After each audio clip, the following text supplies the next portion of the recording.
Yeah? Okay, I'm on stream.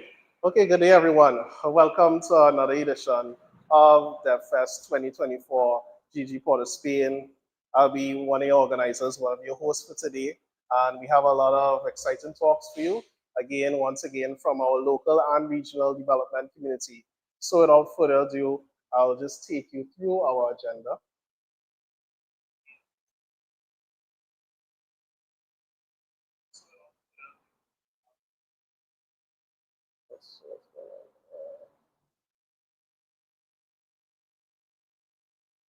So first is our opening introduction, and I will take you through some comments from our regional and program lead of the GD.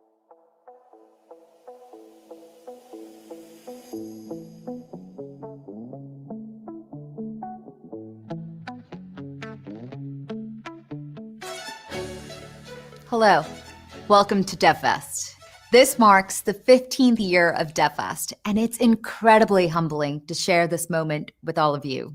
DevFest is our community's annual celebration, the world's largest gathering for developers and tech leaders. Last year's event was truly remarkable, with over 650 conferences held in 500 cities across 115 countries. My name is Komal Sandhu, and I am the Global Program Lead for Google Developer Groups that happen to be the hosts of DevFest. There are over 1,000 GDGs across the globe, and each group is a hub of technical expertise where developers, future developers, and academics meet and intersect. These spaces break down barriers, foster collaboration, and inspire the kind of groundbreaking innovation and creativity that shapes our world. As Google, we collaborate with GDGs because, very simply, we want to build the best products that enable developers to build solutions and experiences that make the world better. If we want to build better products, then being deeply connected to our users is critical, and DevFest and GDGs help create that opportunity for us to not only share what we are working on, but also learn from your experiences and feedback. I had one of our organizers recently say to me, people come to DevFest because they are either trying to better themselves or better their organizations. And so I want to start by saying thank you. Thank you for being here and committing your time to learn and grow. This year is unlike any other. My brother, a seasoned software engineer, recently shared his perspective. He called this year the golden age for devs, where daily accomplishments surpass what used to take months. Yet, amidst this progress, there is a sense of unease. What does the future hold with AI? At Google, we're dedicated to unlocking your potential as problem solvers. Gemini, Google's AI, seamlessly integrates into your apps regardless of your preferred language or platform. AI is for everyone. It's time to think bigger than ever before. You can utilize Gemini to amplify your impact as a developer. With AI, we have the power to tackle some of the world's most pressing societal issues. Imagine using AI to optimize the distribution of food, water, and medicine to those in need, or creating adaptive learning platforms that personalize education at scale. From predicting natural disasters to accelerating drug discovery, the potential impact of your AI-powered solutions is immense. Of course, with great power comes great responsibility. We need to develop AI tools safely and responsibly. That's why we're committed to guiding the tech ecosystem and helping you use AI in ways that are secure, ethical, and beneficial to all. You're not alone in this journey. We're here to support you every step of the way. Let's embrace AI's potential and build a brighter future together. Now we'll hear from Sean Rao, our AI security and privacy lead, to discuss the Secure AI Framework, SAFE, one of our most critical initiatives this year. Thanks, Komal. Hi, I'm Sean Rao. I lead AI security and privacy efforts at Google. I work with engineers who build and secure Google's AI models, infrastructure, and products. I'm excited to speak with you today. Google has been working on AI for a very long time, and we've been keeping our AI safe and responsible for a long time as well. Our AI journey started with ML for spell check in 2001. Then a few years later came ML for Google Translate, TensorFlow for developers in 2015, and transformer models in 2017, all culminating in our Gemini models late last year. Now, along the way, we've always used the latest advancements in AI for security. Gmail spam filtering, for example, Drive malware protection, reCAPTCHA, detection response systems in our cloud, and many more. Today, we stand at a technological inflection point. Gen AI is exciting. It's enabling amazing new product experiences. And it's not just a technology or a product feature either. Gen AI is now becoming a developer platform, enabling developers to take advantage of the latest innovations in Gemini, for example, and build on top of it. At Google, we're meeting this transformative era with boldness and with responsibility. Our approach to responsible AI includes focus on security, privacy, and safety. Let's talk about security in particular. Like any new technology, while AI brings incredible potential, it also brings risks from bad actors looking to take advantage of it. So in 2023, we introduced the Secure AI Framework, a conceptual framework for securing AI systems. SAFE is designed by the security best practices that we built within Google through many years of work on AI and cybersecurity. We designed SAFE to help mitigate risk particular to AI systems, like stealing the model, data poisoning of the training data, and injecting malicious inputs through prompt injection. With SAFE, we're thinking across all of the layers of the AI stack: the data, the model, the infrastructure, and the application. We're working really hard to further secure AI for billions of users. Additionally, we're also sharing our insights with developers and practitioners to support a secure AI community for everyone. Now, we have a long history of developing industry frameworks to raise the security bar and reduce overall risk for our users. We've collaborated with others to launch the SALSA supply chain security framework, for example. And we had pioneering work on Beyond Corp that led to industry's zero trust security principles. Earlier this year, alongside our industry peers, we introduced the Coalition for Secure AI. We pulled this coalition together over the past year to support a collective industry investment in AI security and to advance responsible AI practices. We are looking forward to working with our industry peers over the coming months to help everyone in the world use AI that is built to be secure and responsible. AI's transformative effect on our products and its profound impact on our security and safety make 2024 an important year for AI developers. Keeping everyone safe at scale and helping our users, customers, and societal stakeholders stay secure is more complex, urgent, and important than ever before. We believe that Google's responsible AI approaches and the Secure AI framework will help us be bold and responsible as we build the future together. Enjoy DevFest today. Keep supporting each other, keep collaborating, and finding ways to apply the knowledge gained today to benefit your community. Thank you, Sean. Together, we have the potential to unlock incredible possibilities in a safe and responsible way. The future is going to look a lot like who builds it today. Welcome to DevFest.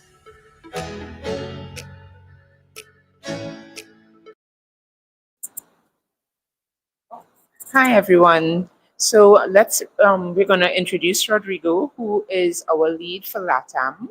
And he has been integral in assisting DevFest Caribbean, Port of Spain, and all the other DevFest entities across the Caribbean in attending our events and very supportive. So take it away, Rodrigo. Hello, everyone. My name is Rodrigo Akira, and I'm the Developer Ecosystem Regional Manager for Latin America in Google. And I would like to welcome you to DevFest Caribbean, hosted by GDG Port of Spain. Unfortunately, I'm not able to be there with you in presence, but it's a great pleasure for me to be opening this event, and I really miss that I won't be able to see the amazing solutions coming out of the Caribbean that is embracing AI and data science as a tool to help us improve our community. On behalf of Google, I would like to thank the GDG organizers responsible for this amazing event, and I would like to congratulate you all for participating in the GDG community, as GDG is an important part of our strategy to reach artificial intelligence enthusiasts and developers all over the world. So I would like to thank you all once again and enjoy DevFest Caribbean. See ya. All right. So thank you very much for those remarks, Rodrigo. He wasn't able to be here with us. For our first speaker, we have Kevin Morales. Let's just talk a bit about him. This is actually his second DevFest event. So Kevin is deeply passionate about technology with over 7 years experience as an iOS and Android developer. He's had the privilege of developing and publishing several apps on both the App Store and the Play Store, some under his name and others where he has contributed his expertise. Kevin is an entrepreneur at heart and constantly seeking new challenges in his professional journey. Every day, he dedicates himself to personal and professional growth, striving to become a better leader and to inspire those around him. So, just gonna give me a minute. We will. Yeah. All right. Without further ado, take it away, Kevin. Okay. Thank you.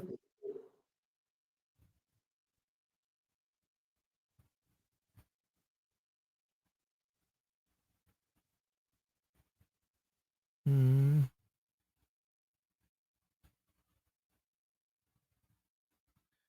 Let me present again.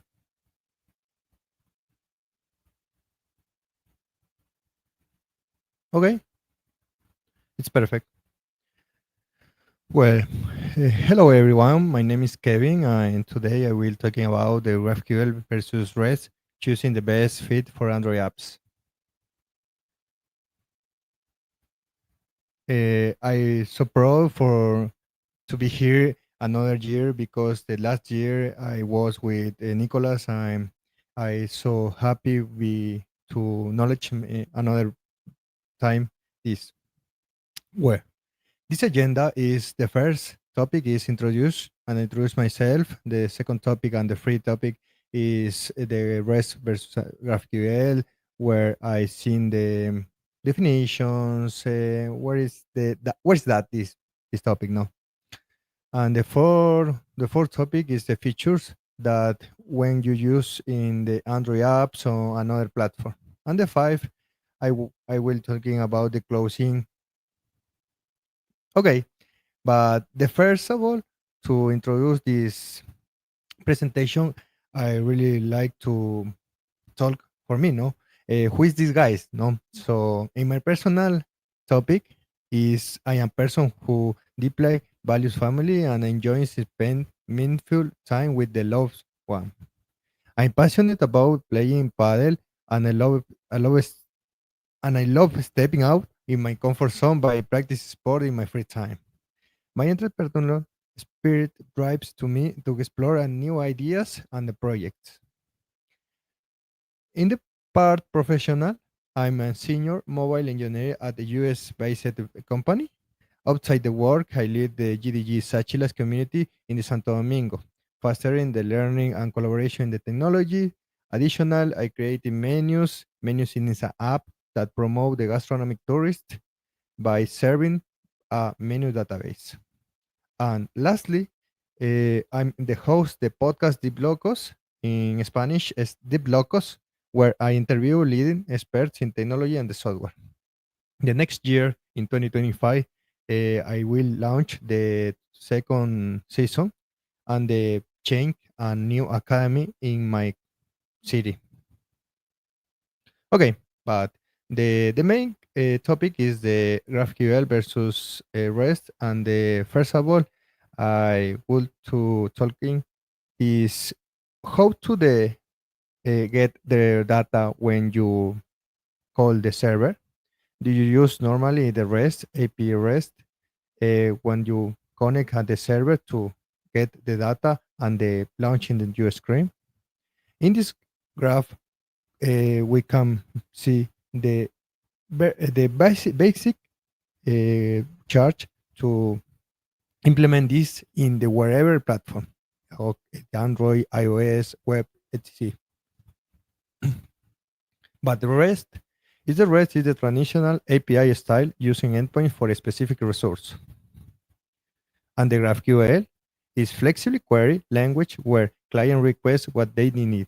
Okay, the GraphQL is similar to uh, SQLite because you programming the query to get one more data. No, don't worry, you had got it. No, the 86% actually the users and the developers users use REST, but in my opinion, in the future, a lot developers will using the GraphQL because it's more productive and optimizing to your app. No, in my case, for the 2025, I trying to use GraphQL in my menus app because when I have a lot restaurants, the app is very slowly, but with the GraphQL, it's very simple. But I need only get the user name and get the restaurant name and get the location. Just it. But in the rest, when you call the server and the API, you get all information. Is the principal different when you take a new project, no? Okay, so in the this slide, let's see the feature to GraphQL versus REST. Okay, the first of all, the key features in comparison. Okay, for the REST, the fixes endpoint and overfetching and underfetching data, and the strong community support because the rest, the people on the community used this flow 10, 20, 30 years ago and the full time, and ideal for smaller and simple apps. For example, when I create menus in a little app, when I have, for example, 20 restaurants, 30 restaurants, it's okay for the works, no? But today in the menus, I have 200 restaurants in my one query. Imagine that the support I needed to optimize the time, no, to get all that. GraphQL is a single endpoint for flexible queries, no overfetching, underfetching. Okay, and better for complex app with change requirements when the app is scaling. Is better to implement this learning curve for the developers. Okay, when you know REST, the learn GraphQL is different because it's another flow, another structure and architecture to uh, understand this performance and scalability. Okay, for the rest, requires multiple endpoints to fetch related data, leading to more server round trips and higher latency. Okay, it's efficient for simple apps, but struggled with performance and complex growth. It's the same example for my menus app because I advise it to all people that use REST app that thinking implementing this GraphQL in the future when the business is growing. No, okay. GraphQL using a single endpoint and lets client request only what they need. This reduces unnecessary data transfer, improving the performance, especially for complex apps. Okay, for example, imagine that Facebook only they need the username and the profile picture. What this app need to call the server only I need the username and the I need the profile picture. No all data for the age, for the profile name, for the friends, for the etc. No, only I need these two topics is profile data and profile picture, sorry, and username data. But how implementation for this in Android? Okay, for Android is very useful and very simple because but I need to implementation REST. I use retrofit and AQ HTTP and straightforward and widely used.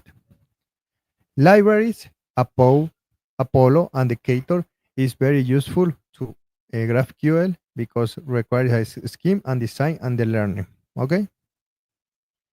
And the bonus plus I will talking about from EU is you are a begin developer in the mobile world. I advise to use Jetpack Compose because it's the framework the future for the native apps for Android.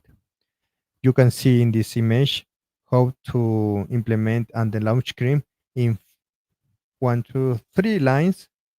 For example, in the natural programming with XML and the activities is very complex, but you need more time to developing this. And the same in the iOS, but if you want to iOS developer, I'd advise it to begin to Swift UI for the building the new views because the natural programming with the Swift is get out the storyboard and get out the tips and the binding in between the class action the objects. But in the Swift UI, you can see in this view the line 4 to line 26 only the list. You can write the list, inject the array, and in the 25 line you can put the text and the hero that name. Okay, that's it. The only the another information only is the array, the data model, etc. Because the very important in this image is the from the 24 to the 26. Okay. Um, but in the natural programming with Swift, you need to create the protocol and delegate the table to implement this function data cell.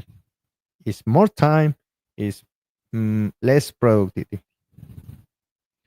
For the conclusion for this topic, I would to talking is the rest is the great for simple and stable apps.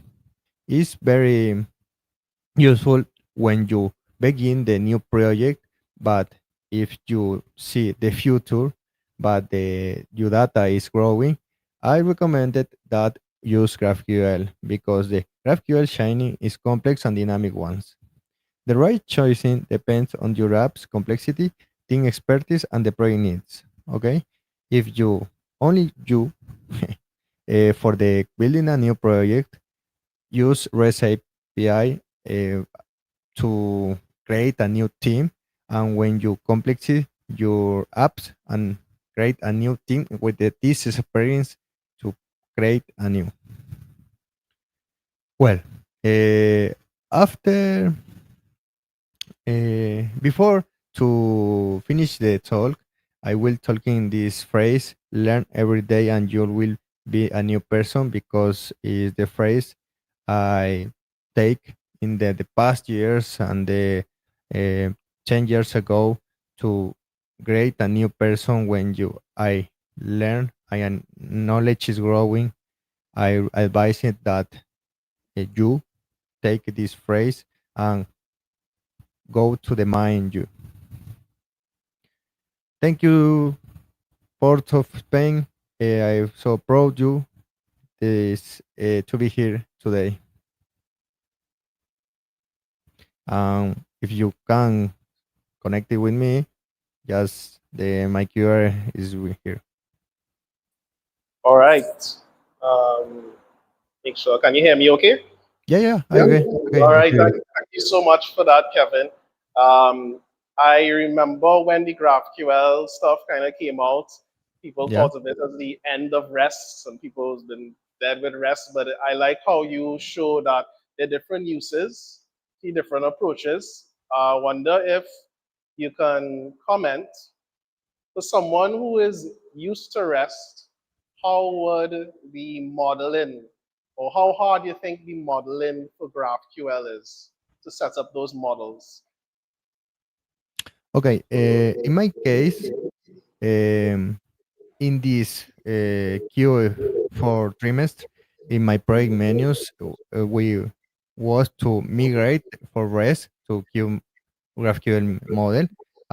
It's very complex because, for example, for the get series is another model, and when you use GraphQL, you need to create a scheme, and it's different protocol to get the one item or the one or the two item, because the development is more knowledge, and the learning curve is very difficult when you never use that.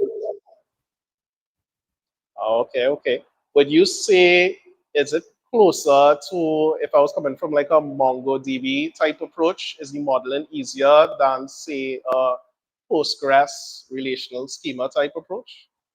Mm, no, and I recommend that use GraphQL in the future when it's very simple.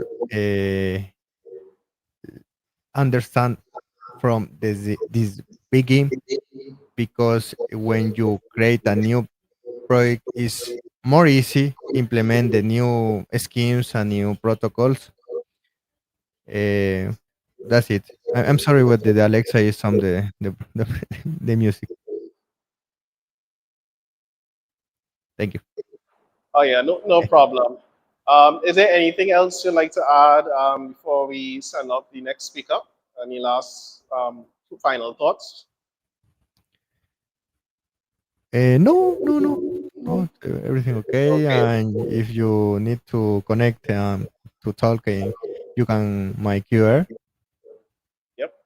Okay, all right. So thank you so much, Kevin. Welcome back to the DevFest. It's always nice to have you. Now,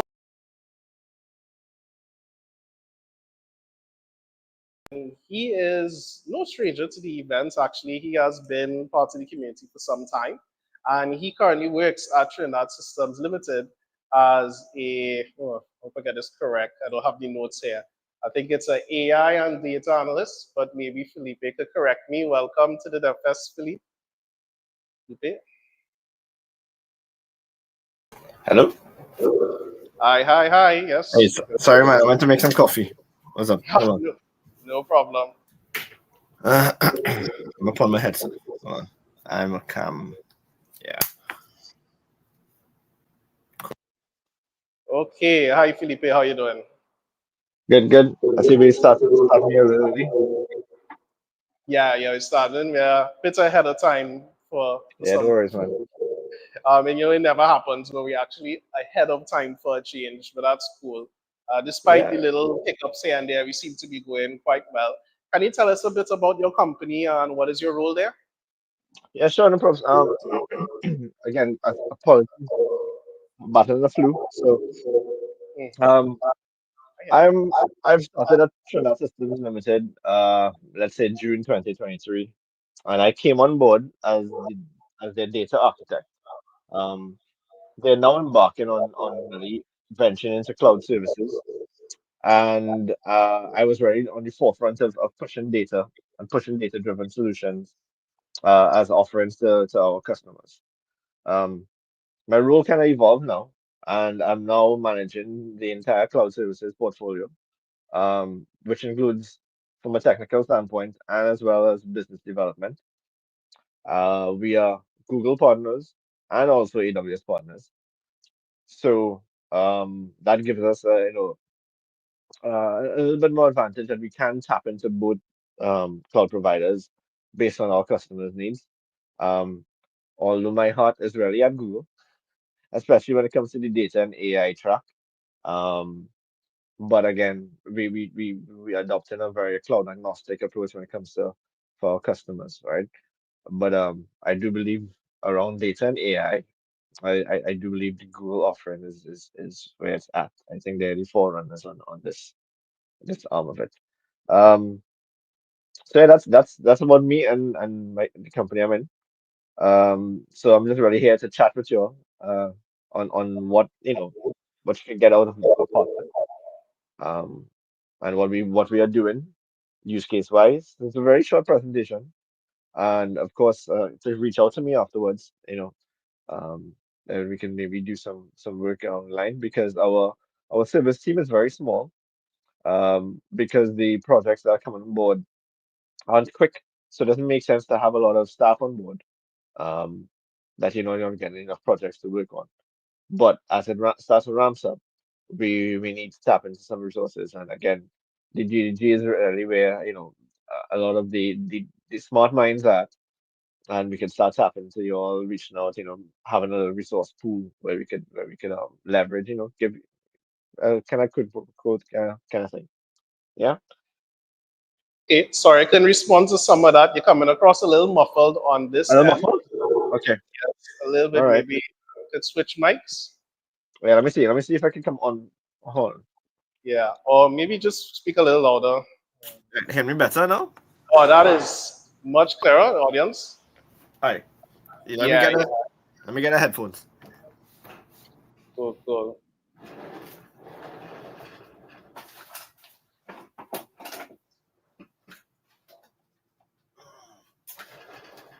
Y'all don't get any feedback, right? Because I'll just use the audio speakers here.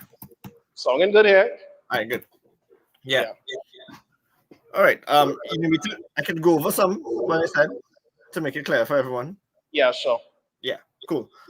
Right. So, as I said, we are a Google partner. We take a cloud agnostic approach, and we are also AWS partners. But we've invested more into the Google arm of things. So I went up to Google Next, got this cool swag. Right. It was fun. I do believe that the Google's offering on data and AI is really a forerunner amongst all the big three, being AWS, Microsoft, and Google. I do believe that Google's data and AI track is really where it's at. And I've been sitting as a data architect from a technical standpoint, all the data-driven solutions in TSL. But I've also taken up the role of cloud services business development manager. So really doing some business development aspects on that end. I realize people are doing bios and stuff like that. So about me, I'm a dad of two, happily married, family guy. I only have time now to play guitar sometimes. I used to do mountain biking and cycling, but have no time for that now. Because I have a 6-month-old and a 4-year-old. So, yep, that's me. I'm happy to be here. Chat with you all. Build some connections, right? At the end of my slide, I'll have up my link tree. You can scan QR code to get it. And just reach me on WhatsApp, LinkedIn, email, any which way. I just want to connect with everyone. Cool, great. So without further ado, let's get your slide deck on screen. Not sure if you used StreamYard before. And you can take it away.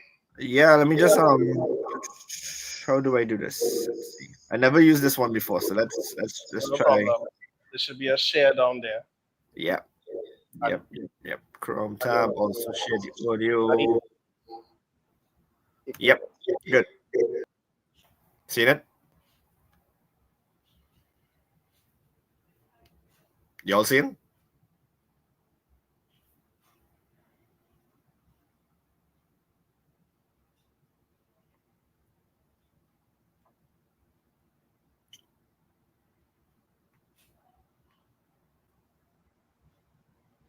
Yeah, you're good to go.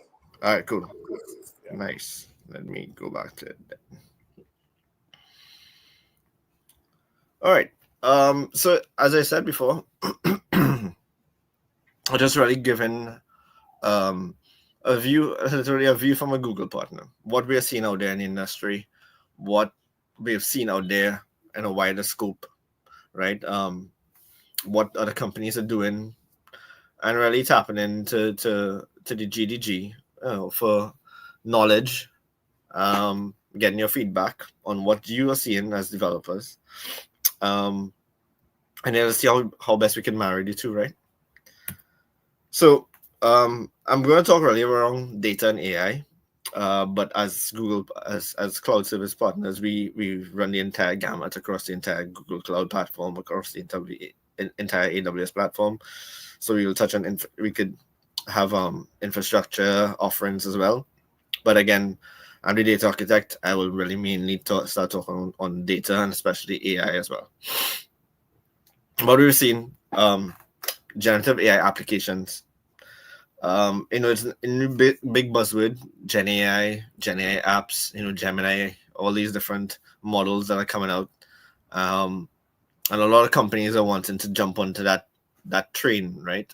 Train of thought. Hey, let's build a generative AI application. They start to look at data engineers and data scientists and all those kind of teams, and a lot of them going on the right track. But sometimes, if you don't put the correct data strategy in place, putting the AI strategy on top of a messy data strategy isn't going to make sense, because the AI is really bound on the data that you're feeding it, right? So if you have messy data, if you have garbage data, then that AI application ain't going to make sense, right? So, I mean, this is a tech crowd. I don't need to speak on what Gen AI is, right? But it is improving search and summarizations. Chatbots have been a lot of agent bots and chatbots have been deployed in organizations and utilizing generative AI, utilizing large language models, right? And everyone is expecting that these applications and all these features to be in the organization, right? I'm just gonna go through like the different tech stack for a generative AI app. So on Google Cloud, this is how it looks. We have your data ingestion subsystem for RAG, and I think I could probably just touch on RAG, retrieval augmented generation. Different prompts. You can have all your prompts as a store and augment your responses based on those prompts, right? You have databases, you serving subsystems, which is your front layer, and then of course the quality evaluation with all the different triggers in there, login and etc. So it's a very high level view of what it looks like, right? This is how the tech stack on Google, on GCP looks like, right? So ingestion of data, you get it from cloud storage buckets. You could upload CSVs, etc. to that. You have your pub sub, which is your event queue. Document AI, which I'll touch a little bit on later in the slides. Cloud Run. And then Vertex AI, which is big. That's the AI platform that Google that's on GCP. Right. Again, BigQuery on to evaluate and all the logs, etc. Also BigQuery over here again, to serve up all that on the front end, right? And that front end could be a chatbot, it could be a web form on your web page, it could be a search bar on your web page, etc. But I mean, for this example, we will speak on a chatbot. So then, this is really the tech stack that's there. What I would like to touch on now is some use cases for generative AI applications across the market, right? Yeah, for both external customers, which is like, so for in TSL's case, it will be our customers, our clients, and then internal employees, which will be Digital and Makata, etc. Those will be internal employee use cases for your group itself, right? So here we can have intranet, document and market research, professional assistant. All these things could be generative AI applications internally. External, we can provide some analytics for marketing, some content engagement for websites, and agent productivity for customer service. So what I like to hone in on is one example of customer service. All right. Sorry. Yeah. To improve the customer and agent experience, generative AI, customer service functions also increase productivity and reduce the amount of human service contacts by up to 50%. So if you have a generative AI chatbot and your customers could interface with that, you can have that human contact as a point in your workflow that really when it needs to come in, rather than have human contact from the start, respond and everything like that. You can have these chatbots. Now, we've all used chatbots where it kind of can be like different prompts, etc. But the generative AI chatbots will be ones that reads what you put in and gives you responses based on the data that it trained on, also augmented. So that's where the RAG comes in, augmented by updated data. And on the next example, I'll show you the case study that we're talking about, right? So customer service gen apps can personalize customer responses. So you could take someone's name and respond to it. You could look up their information, their files, etc., and return a customized response rather than this generic response that they get from chatbots. It's there. You can take a read of it. Yeah. So I always believe that charity begins at home. So what we did, instead of trying to push outside quickly, we started to look inwards and see how best can we start implementing some of the technology that we have internally at TSL. And one of the main things, so TSL is one of the leading Xerox partners across the entire region.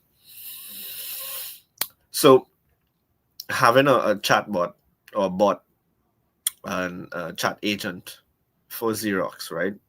So the goal really is to improve that customer experience I was speaking about earlier. For new and existing customers, using generative AI to want to reduce overhead and decrease the errors in quotations, right? Some challenges that came up: account managers, that's our sales reps, etc., spending a lot of time fielding calls for Xerox machines. So you imagine you take a call from someone and they want a Xerox machine to do 2,000 pages for the week, but they want it duplex, and you have to sit down there and kind of figure out, okay, which printer should I give them based on these requirements, right? You can see where I'm going at is that if you have a chatbot, a generative AI chatbot, you can already just start gathering that information and provide them an interim quote, which could then be verified at the end of your workflow by an account manager, right?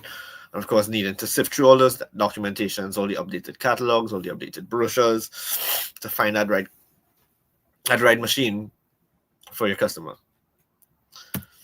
So this is the solution we came up with. A chatbot which customers can interact with to get a quotation on Xerox machines, right? Now, it's not in production yet. We're still developing, right? As I said, data team is a team of one, which is me. So, it's really time constraints on my end. But we're getting there.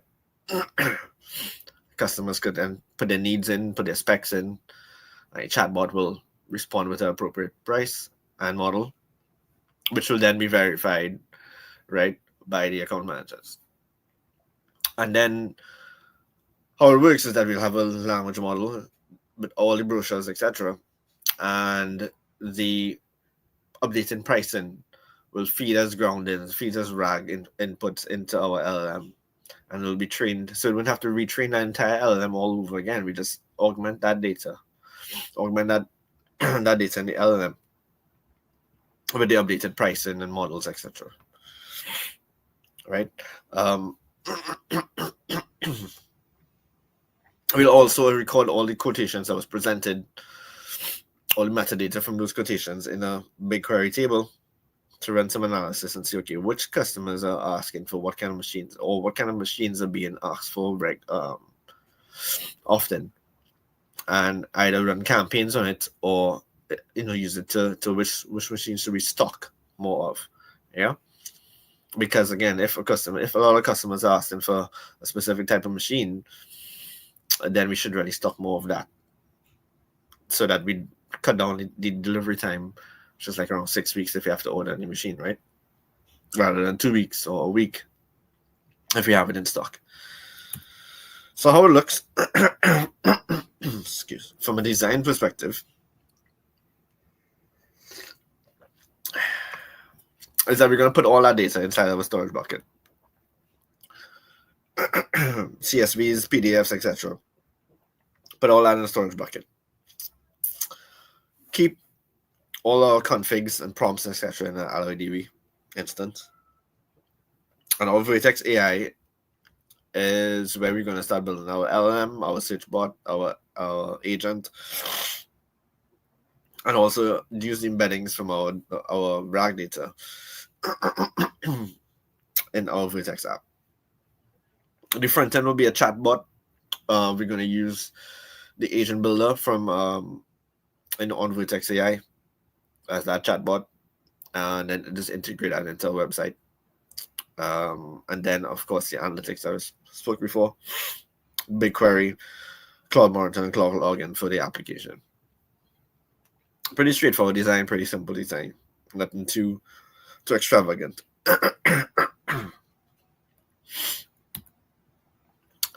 So that was internally, and I could have gone into a lot of detail when it came to the internal one.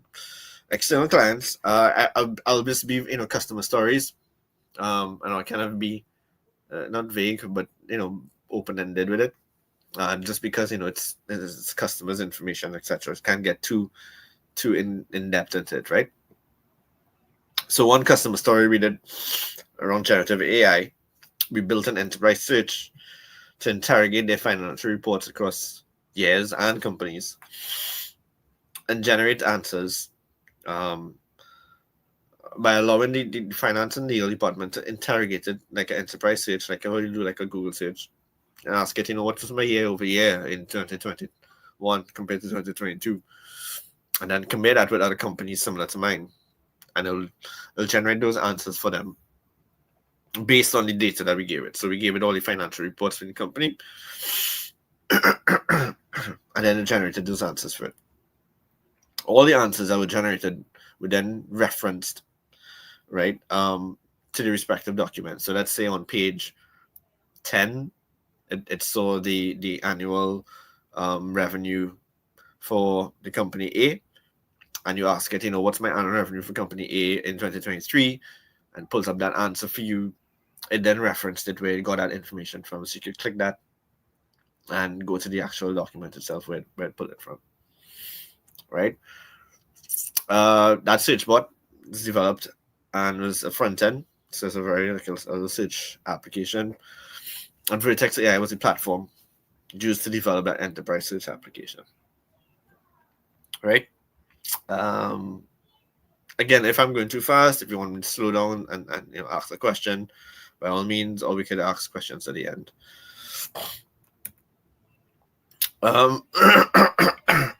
Sorry. Another customer story we had. This customer wanted a platform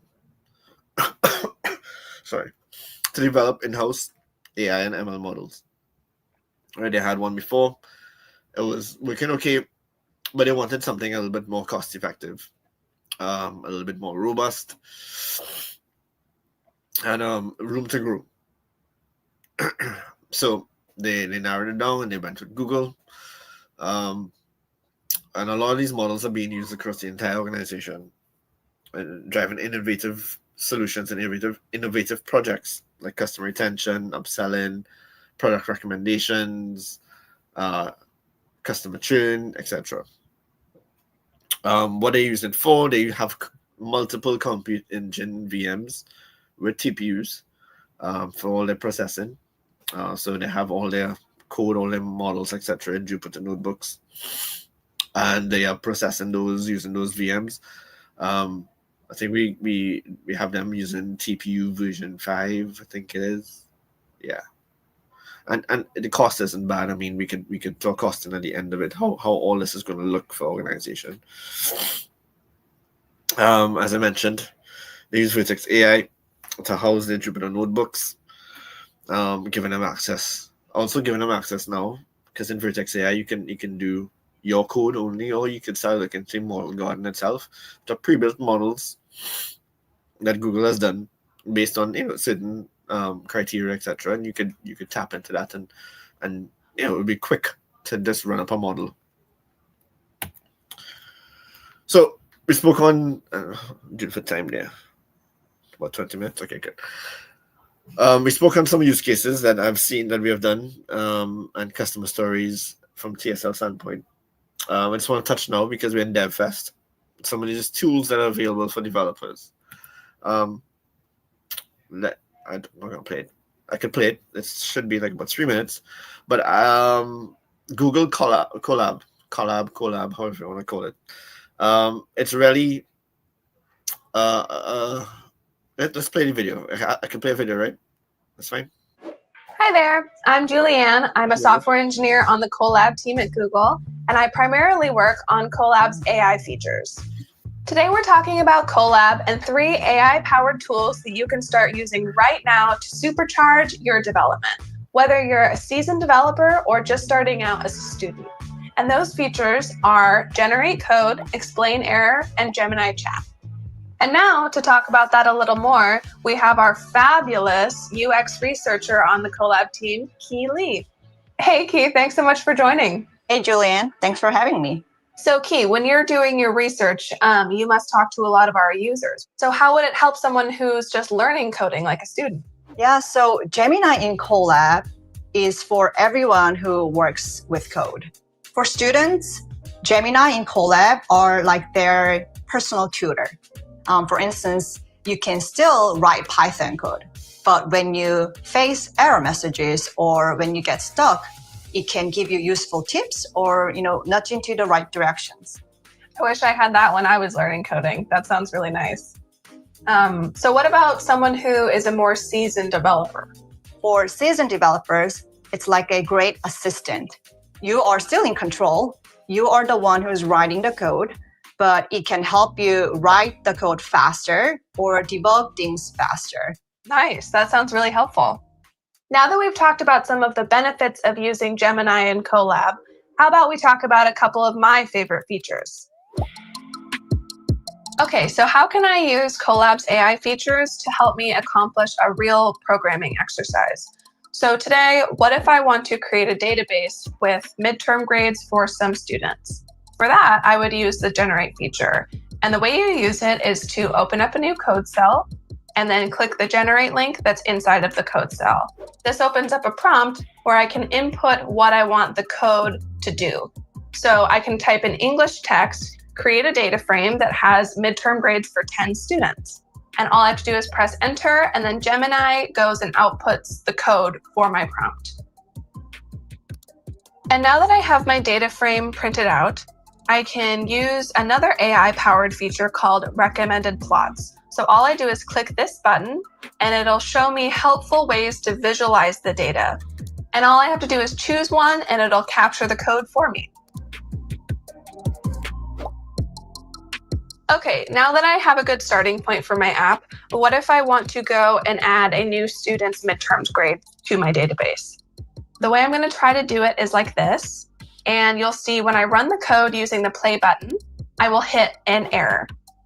If anyone's ever learned to code before, you know that errors can be really demotivating and frustrating, but Gemini will actually pop up this awesome explain error button, and it'll explain why I hit this error.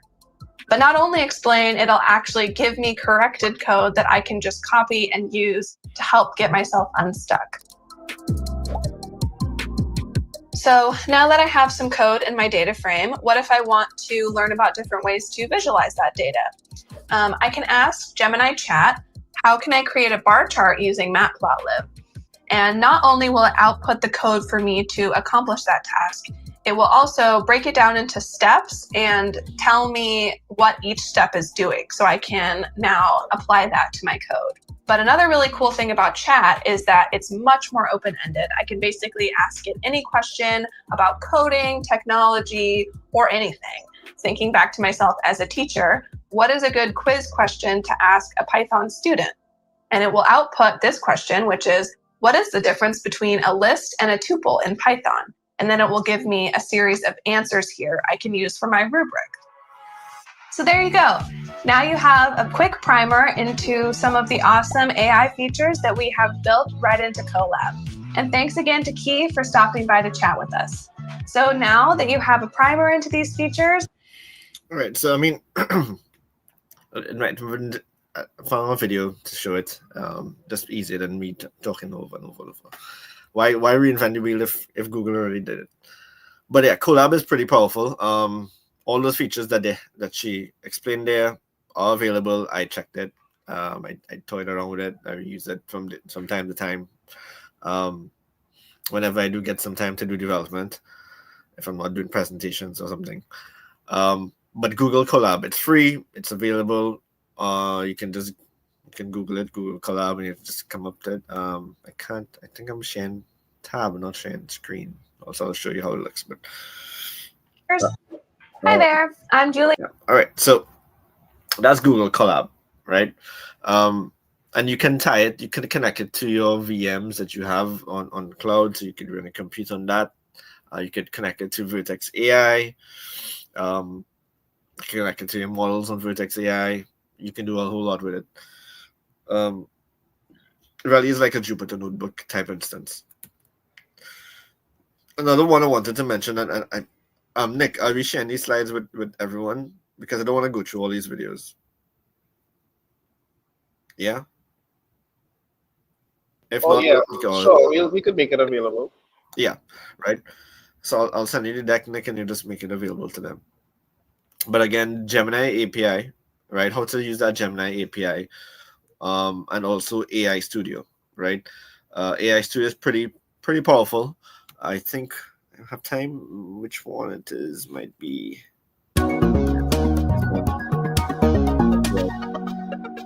Hi, I'm Cher, and I'm the product manager on the Gemini API team. Today, I will show you how you can tune the Gemini models. Often, developers building applications with large language models require higher quality for custom use cases than general-purpose models and few-shot prompting. You may have bespoke requirements for output format, style, task completion, or even want the model to have a certain memory. This is where tuning comes in. Tuning takes the base model and further trains it on task-specific examples. This often produces higher quality and lower latency models compared to few-shot prompting. Since December 2023, we've launched a series of Gemini models in various sizes, so developers can build with the one that best fits their needs. Some of these models are available for tuning in both the Gemini API and Google AI Studio. In particular, tuning in Google AI Studio requires no code at all. Let's see how you can tune Gemini 1.0 Pro in Google AI Studio with no code. Say I want to tune a reverse dictionary model that outputs a word given a definition. I want higher quality and lower latency than using few-shot prompting, so let's tune a custom model. You can start by going to Google AI Studio and selecting New Tuned Model in the menu bar on the left. Then I select the tuning dataset, which could be Google Sheets, CSV, or imported from a structured prompt. Here, we have a dataset of 100 examples. And for best quality, we recommend using 100 to 500 examples, although you can tune with as few as 20 examples. I can give my model a name and a description, as well as choose the base model to tune on. Optionally, you can open the advanced setting and adjust the tuning epochs, learning rate multiplier, and batch size. After everything looks good, simply hit Tune. You can see that the tuned model immediately shows up in your library, and you can follow the progress bar to see how far your tuning job has come along. After the model finishes tuning, you can see the hyperparameters you put in, as well as the loss graph of the tuning job. Here, we see that the loss is going down and converges at a low point, which means the hyperparameters I've chosen works well. If not, you can adjust your hyperparameters and tune again. Next, you can directly use a tune model in a prompt. Let's try out a living thing that grows in the earth and has a stem, leaves, and roots. The model gets it correctly. It's a plant. But you can see how tuning makes the base. That AI Studio, as with Google Colab, it's free. There's no cost to it. You can start using it now. I think there's a cost when you start using it on tying it to Vertex AI. So once it's on Google Cloud, yes, that comes at a cost, but the Collab and AI Studio right now, we can just use that as it is. Let me just quickly touch on a couple of trends we see in industry. A lot of companies and a lot of public sector as well. So Irwin is here too, but digitization and digitalization. Let's not confuse those two, right? They mean totally different things, but they're very similar and they kind of go hand in hand, right? What we found is a lot of companies that we speak to, a lot of clients, customers, we want to digitize, we want to digitalize, and they throw around the word a bit, interchangeably, but they all mean the same thing. What they want to do, they really want to move, ideally, from paper to digital. That's kind of what they want to do, right? Whatever word they use, they mean the same thing. That's the end goal, right? So digitization is that simple process, and I'm saying simple, of converting something into a digital format, right? A document, photo, paper document, etc. It actually digitizing that and making it into an object. Digitalization now,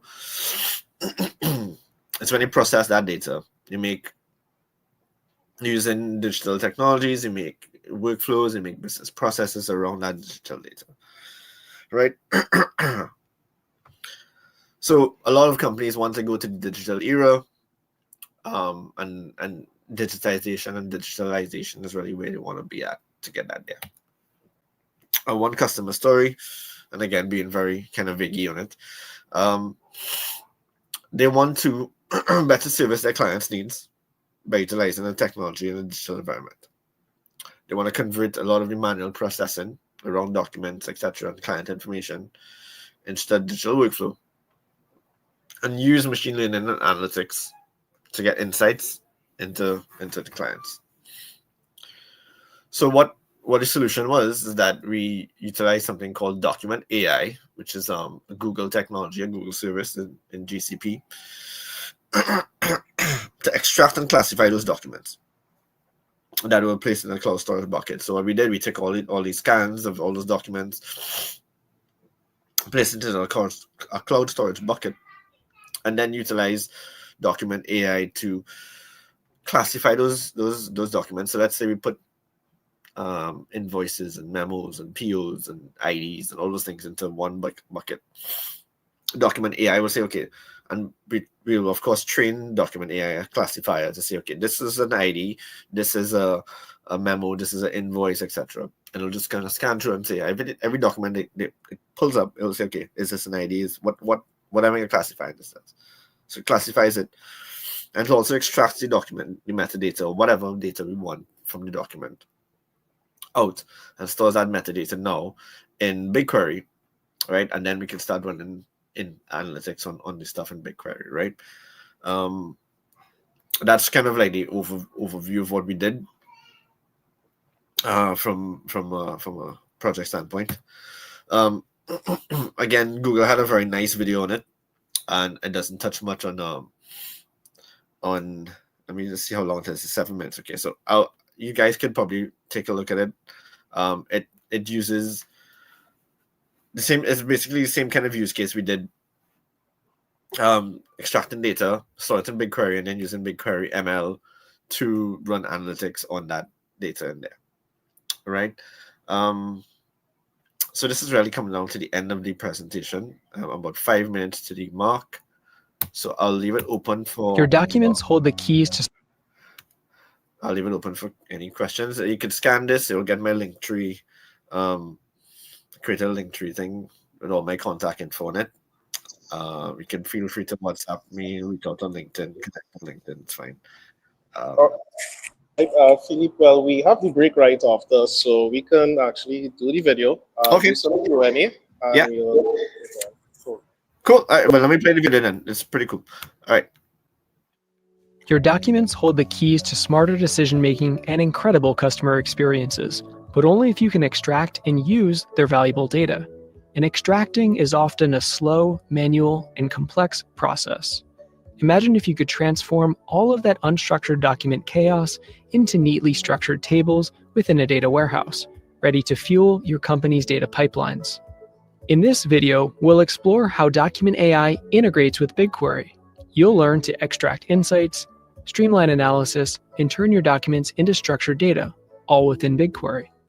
Before jumping into a demo, let's briefly take a look at how BigQuery enables you to analyze all types of data. BigQuery is Google Cloud's data warehouse.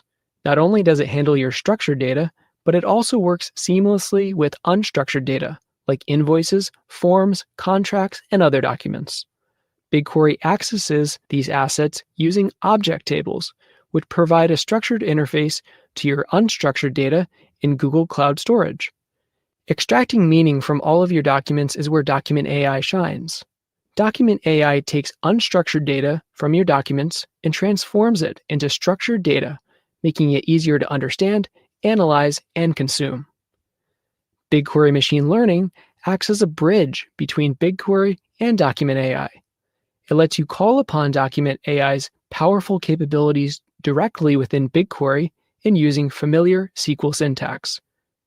You simply invoke the ml.processDocument function over an object table, which points to your documents in Google Cloud Storage.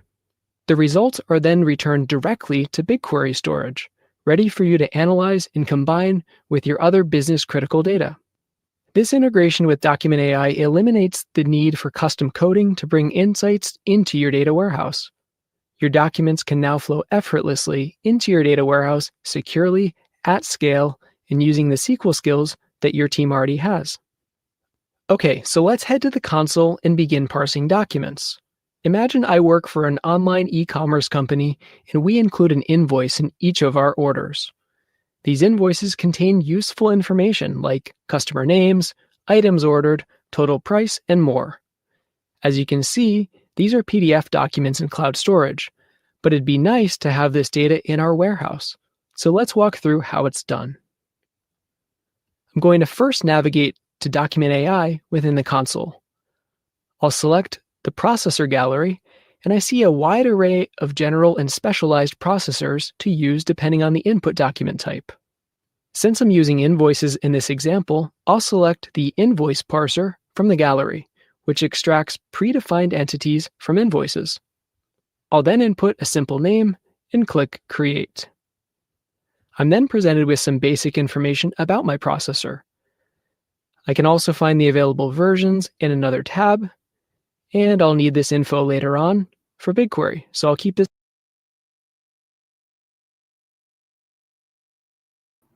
But you could create a custom one.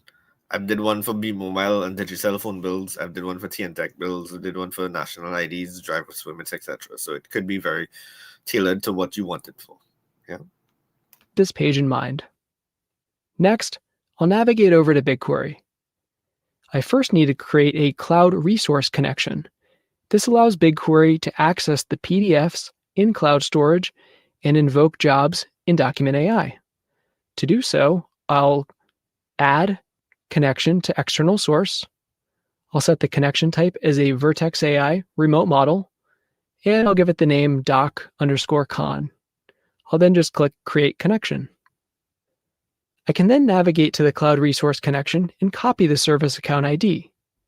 I'll need to give the service account a few permissions, so next I'll open up IAM in another tab. I'll assign two roles to the service account: Storage Object Viewer and Document AI Viewer. Then I'll move back to BigQuery. With permissions all taken care of, I'll now create a model within BigQuery. I've already filled in each of the required variables, but I'll highlight each one here. I first enter a project ID, dataset, and model name. Then I input the Cloud Resource Connection. And lastly, I'll input the Document AI processor location, ID, and version. I get those from the Document AI page. This model setup is one time for this processor, and I can continue using it in my project hereafter. The last setup step is to create an object table, and this provides a structured interface to objects in cloud storage. In this case, the object table will display metadata around the PDF documents. the object table takes a couple of inputs, namely the cloud resource connection I created earlier, and the Google Cloud Storage URIs where the documents reside. Note that the object table only stores metadata and that objects are not moved from cloud storage to another location.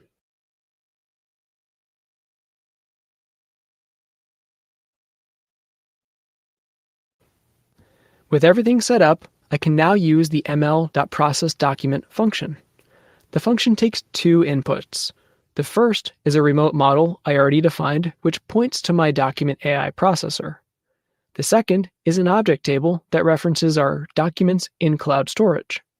Then I'll run the query. Behind the scenes, BigQuery is asking Document AI to parse the PDF objects and to return data in a structured format.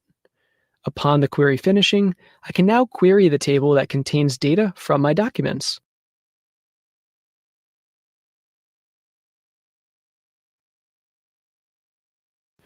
Here I see a number of useful fields. For example, the name of my customers, the products they bought, the quantity and total value of those products, and they're all here in BigQuery for me to use.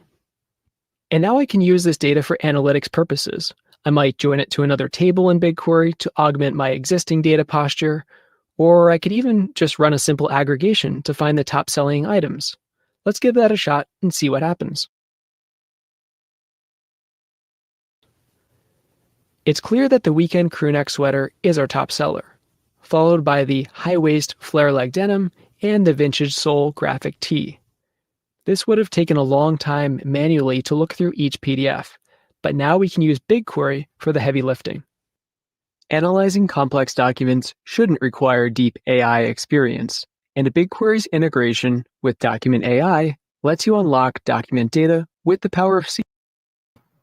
Right. So that was a pretty spot on video showing what we did with that customer. So yeah, I have my link through here. You could reach out to me. Any questions I could pose quickly. I know we're low over time. All right, thank you so much for that really comprehensive overview, Phillipe. Hope you don't mind, I just join on audio. But so you broke down different use cases, and what I thought was really interesting, we covered it too in our last event, is the idea of generative AI and RAG, right? So can you just speak a bit about what RAG is and how it helps with the hallucination stuff that we've been dealing with? Yeah, sure, no problem. You know, and I had those things in my slider, and I took it out because I didn't want it to take too long. But basically, RAG is retrieval augmented generation. What it really is your LLMs would generate responses based on the data that you train it on. Say I train it on data from today, right? But let's say next month, that information is most likely outdated. Do we want to get data again, a whole bunch of data, and retrain a model again to it? No, I mean that's a lot of effort that's not required. What we now do is just take that delta or the change data and augment your LLM's response. Add on to it and say, okay, this is new data here that you want to answer your questions with, right? So you're going to still use any base LLM data set, but you're going to augment it with this updated information that you're feeding it in, like a constant flow of data that's coming in there. So then your responses now would be based on your old data plus that new one. So let's say it said the company A sells Xerox printers. Let's say that was earlier this year. Later in the year, company A expanded and they said, "Oh, going to sell Xerox and HP printers," right? So if the generative AI was saying, "Okay, what printers does company A sell?" It will say, "Okay, Xerox printers," but again, at the end of the year, that's not true. So what it is, you then augmented with this new data that says, "Okay, they sell Xerox and HP printers." So now your response is based on the initial one, Xerox printers, but then you feed it and say, "Hey, the new data that's coming in, that RAG data, is it is an age print as well. So response now is a little bit more grounded. That's why you call grounded. In fact, that you updated it from that side data. Hope that gave you a very, very high level of what it is. I can go nitty-gritty on it, but it will take me another half an hour. I think I got it. So yeah, as you mentioned, LLMs is trained on data, but that data might get outdated. So instead of having to train from scratch, Correct. we do retrieval augmented generation where we have a data store where it can retrieve the newer facts and Correct. kind of augment and kind of correct itself. I think that really takes LLMs to the next level. But does Yeah. that sound about correct? Yeah, that sounds good. A quick other use case is if I'm a customer, I'm interacting with a chatbot, and I say, give me all my past purchases, right? I want to see how I'm spending across your website. Of course, we want that to be, if I spent yesterday, I want to see that here now, right? You can't always retrain an LLM every day to update with all the information that's been coming in. So what you do, you have that database that you're augmenting all the responses on the LLM, so all the invoice history for a customer, or the purchase history for a customer, and you're augmenting your responses to that customers with that data from your data set. So it will have your base information of, like you live in this area, you live in this demographic, etc., and that will come from your LLM. But your purchase history, that will come from your embeddings database, so your grounding database, your RAG data. Yeah. Right. And I remember an excellent use case. I think it was a travel agency app, right? Mhm. And they built an LLM as a chatbot, but they had this really nice feature to help in engagement with new customers and onboarding for the customers to actually plan a trip right there. But the Mhm. cool thing was it will actually take real flight data, real deals that the service or the business is actually running. So from that point, they could actually go right ahead and book the trip because it's actually using real data. I wonder, have you ever seen any cool features developers to kind of think about when using this type of technology? Well, one use case that I came across, it was in discussion. We didn't put it into production or put it into any POC yet, but we were talking about it. Is that tourism Trinidad, or just tourism companies in general? Let's say I want to go to Trinidad, and I search up, plan a trip for me for Trinidad, and you can put that in Gemini, and it'll pop up something, and it'll be kind of generic, right? It'll just be, okay, Trinidad is good, it has a nice carnival, etc. But what if I had a calendar of events that I could augment that response with, and say, hey, you should really travel between in the first week of March because of Carnival. But however, you should then book earlier because hotels generally book up before then, right? What if I could augment that with hotel information, booking information, flight, etc., so that end user experience is just one response saying, okay, you should book 3 months in advance. Here are some bookings that are available for you, right? Do you want me to book it, right? And that is some of the kind of applications that we're thinking of, and we're pushing them forward in out there now, that people could start utilizing RAG in their LLMs. Yes, I think that's an excellent use case as well. Yeah. I think for right now, for this carnival season, things are already booked up. I look at some Yeah, places. So for I next could carnival, imagine. yeah, I really could aggressive. imagine how good Christmas it not even here, but I guess the carnival Yeah. season is already started.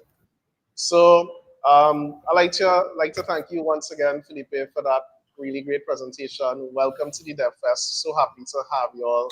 I think this year I kind of learn of TSL and all of the stuff that they do locally. So really great to have some presence here and to represent. Have any closing thoughts to share with our audience?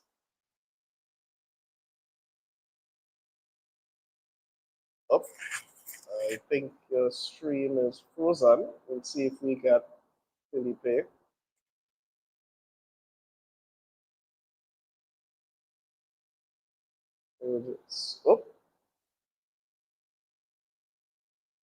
Oh, it seems that we lost him. Well, that's just in time for our break. So that takes us up to our break here, and we'll be back at 4 o'clock, right?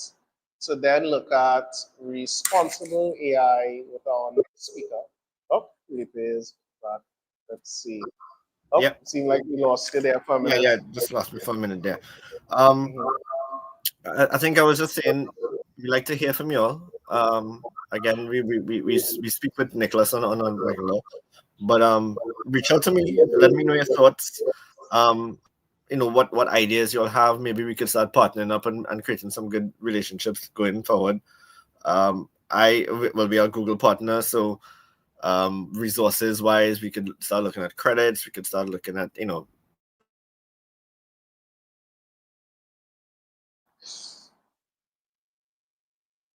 Oops. so Google. I literally have it up on Facebook. And anytime, just hit me up. Excellent. Thank you so much, Phillipe. See ya. Yep. All right. Bye, guys. Have a good one. All right. So that takes us up to, I guess, maybe we can say that's the first half of DevFest. We'll take a little break and we will be back at 4, or maybe we'll want to start. Yeah, I think we'll be back at 4 with responsible AI from Vindev. And till then, you're good. Probably check us back, but it will be the same stream that we'll be running. Okay, so see you soon.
All right, welcome back, everyone.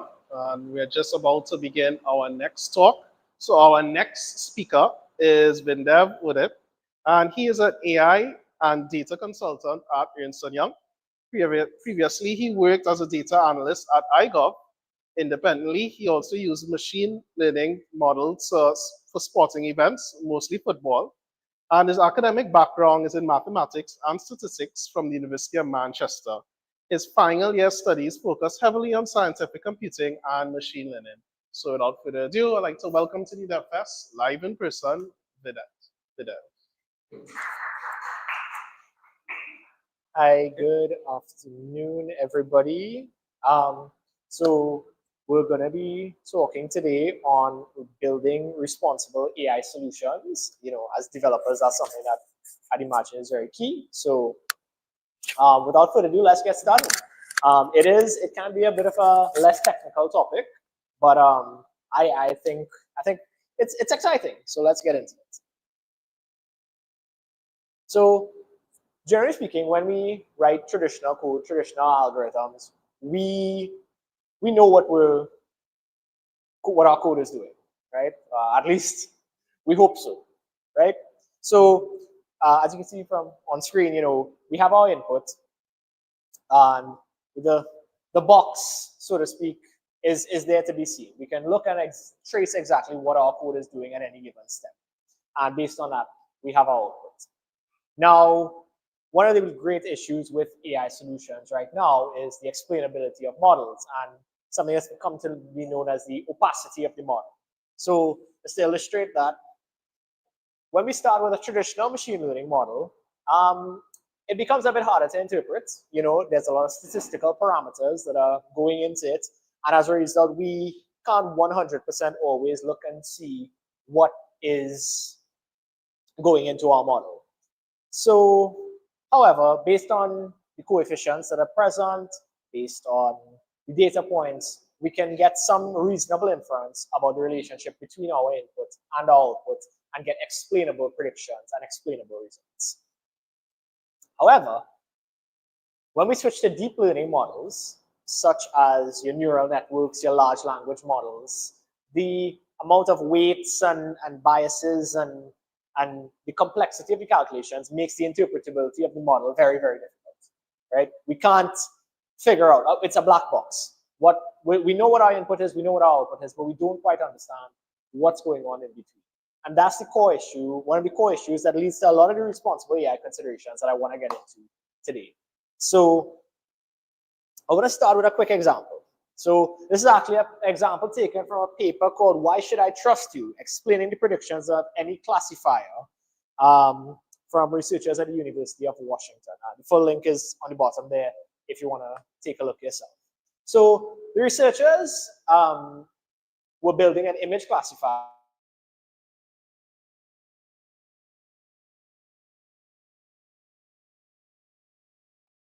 You'd get a picture of a chihuahua, a golden retriever, what have you, and run it up against a wolf, and it would tell you, okay, dogs versus wolves.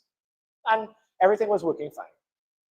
Then now, the big test is to see how the model would perform on a husky.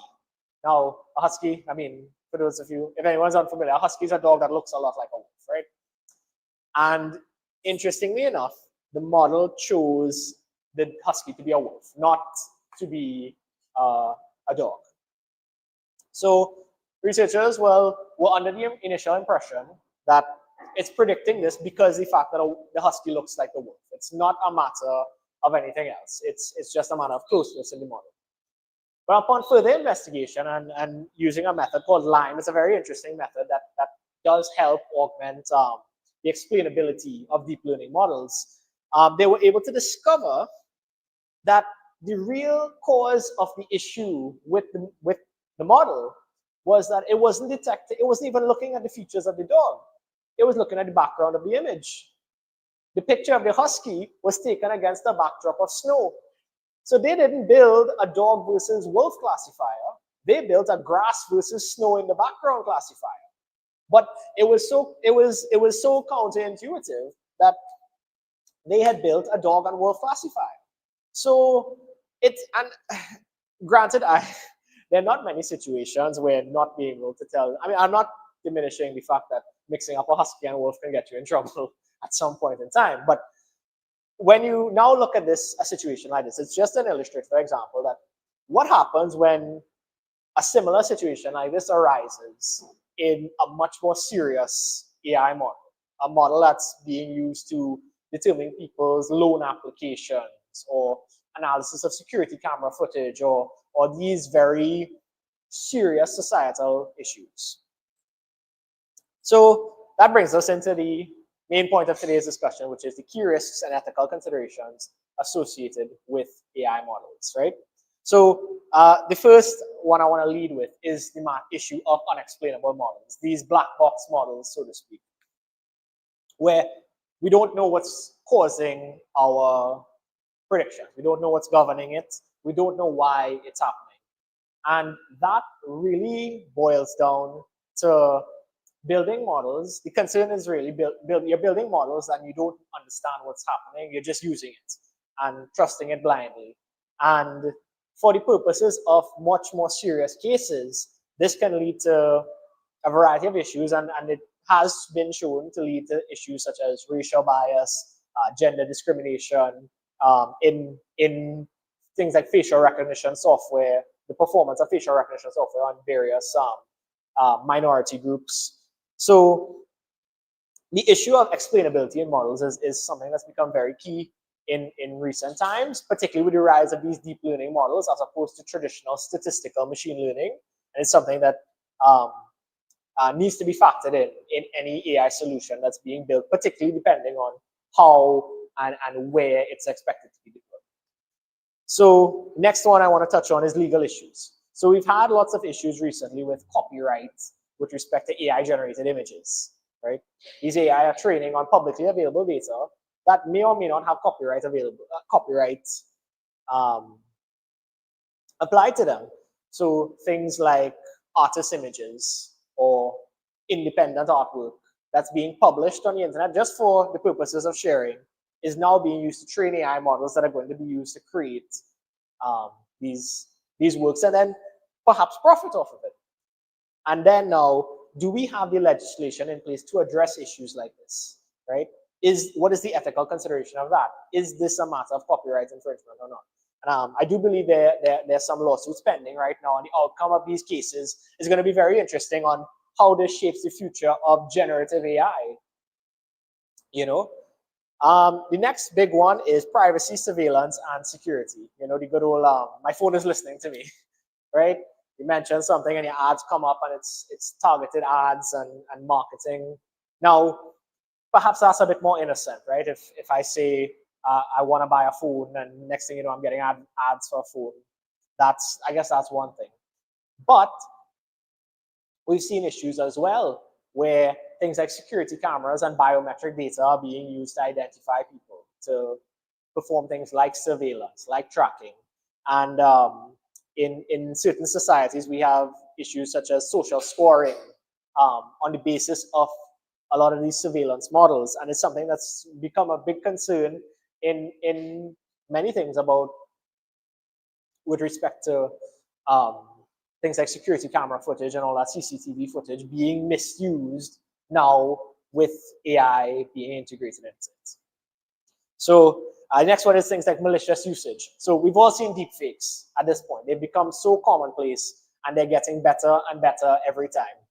And it's something that's become quite alarming because now with enough video footage, somebody could probably take this video footage of me right now and maybe with a couple more and then start making deepfakes of me if they have enough of my voice. And well, clearly I like to talk, so you know, you get enough of somebody's voice, you get enough of somebody's facial features, and you can now create a deepfake of them, and you can make them say what you want, and you can publish that video and create unknown levels of damage to that person's reputation, both professionally, personally, and there have been issues with things like political misinformation now.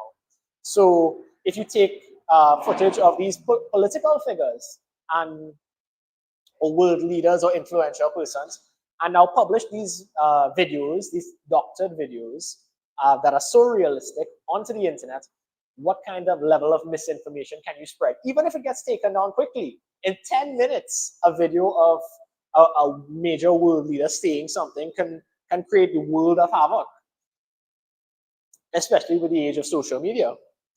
So next one I want to touch on is fairness and bias. And I would have mentioned earlier, we have issues with things like facial recognition software not performing as well on minority groups, people of color, women, etc. And the issue of fairness and bias largely does come down to poor representation in training data for models, right? The AI is not inherently racially biased or biased to one particular gender or the other. However, when the individuals training the model don't use a representative data set, the natural conclusion is the AI is going to pick up on that. The AI is going to learn that. That's what the model is going to take in and use to make its predictions. So fairness and bias is something that can definitely be addressed by using representative data sets in any AI model that's being trained. And that's something that is something to be considered, both using a representative training set and then subsequently ensuring the model is adequately tested amongst all potential user groups before it's put into deployment, right? So a rigorous backend testing before deployment. And last and not least, the trust and accuracy. So this is the most infamous example. If you ask ChatGPT a couple of weeks ago, maybe a little more than a couple of weeks ago, how many R's are in the word strawberry? Yeah, it would tell you 2, right? One R in straw and 1 R in berry, right? Now, obviously, that's wrong, right? And that's, again, it ties back to the issue of unexplainable models, right? It's because ChatGPT is doing something called tokenization. It's breaking up the word into segments, and because of that, it's not picking up on the double R. And of course, that's an innocuous example. However, it does further raise the point of these AI models. Now, particularly to the level they're being trusted now, there's a lack of real criticism or skepticism on their accuracy, and that's something that needs to be considered. Especially when you consider now there's a proliferation of AI-generated content on the internet, and it's leading to issues such as AI, I believe there was a coin quite recently, the term called AI cannibalism.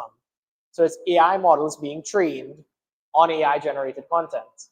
You know, you're making copies of copies of copies, and it's degrading the quality of these models. It's leading to things like worse hallucinations, poorer performances, and the wider issue now being it's becoming more and more difficult to detect AI-generated content from real content.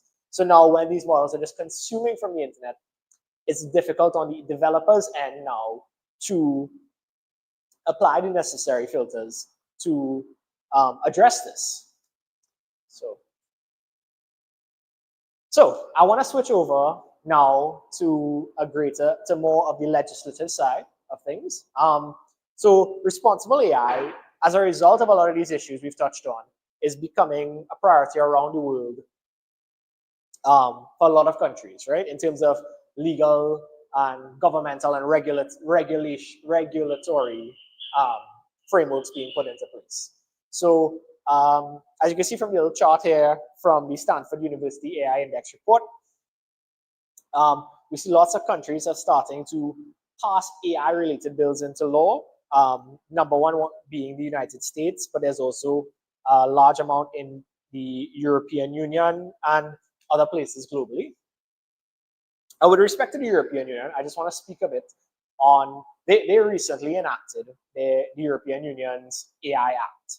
And I just want to touch on that because it's outlined a framework for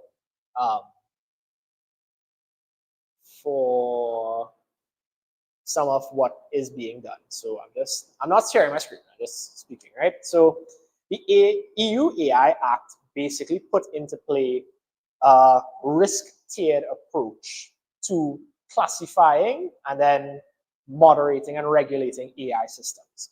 So at the very base of the pyramid, you have AI systems with minimal risk. As in, this is things like your spam filters, you know, get rid of your bad emails, that kind of stuff. These are allowed, right? There's no regulation on things like that. Minimal, low intrusive, it's considered as not having the potential to cause any major harm to persons or to society as a whole. So these are fine. So you don't need to worry if you're running anything like that. Then now we have systems that are classified as being a limited risk. So these are AI systems that will have specific transparency obligations, but there is not a major threat being associated with it. So now when a user, suppose a retail website, I'm sure you've interacted with a chatbot on everybody, the Black Friday sales, you know, maybe a chatbot popped up and said, oh, we'll recommend you buy this polo or this whatever. And now part of the regulation will require the website developers or the platform to indicate to the user explicitly that you are interacting with an AI chatbot. Right? It's a disclosure. You're not interacting with a real person. So it's transparency obligations to the user, not necessarily any restrictions on what can be done. However, just making sure the user is clear and accepts that they are not dealing with an actual human being. They're dealing with an AI. Then now, I guess we get into the more exciting side of things. We have now our high-risk AI solutions. So these include the use of AI in employment, education, law enforcement, surveillance systems, border control, essential private and public services, and critical infrastructure. So that's things like transport, financial services, banks, insurance, these kinds of things. So these now are subject to mandatory requirements and third-party conformity requirements. Assessments, sorry. So a comprehensive risk management profile needs to be conducted for any solutions along this line. And this is not just for solutions built in the EU, this is also for any solution that wants to operate in the EU. So it doesn't matter if you build something in Trinidad and you want to deploy it to the European Union, you need to comply with the EU AI Act. Otherwise, the solutions, it's not going to fly, right? And then finally, we have the unacceptable risk, right? Now, we're not talking about Skynet just yet, right? However, these are AI systems that are considered a clear threat to the safety, livelihoods, and rights of people, such as social scoring by governments, real-time remote biometric identification systems, etc. So these are prohibited with specific use case exceptions. So I just want to run through some of the requirements for the high-risk system. So these are the most likely case where the everyday developer may encounter some problems, more than a transparency obligation, right? So first and foremost is a risk management system put in place. So this would involve a continuous iterative process run throughout the entire life cycle of the project, including documented risk analysis and management. Next, you'll have a data governance framework, which will ensure the training and validation and testing data sets are relevant, representative, free from errors, and also complete.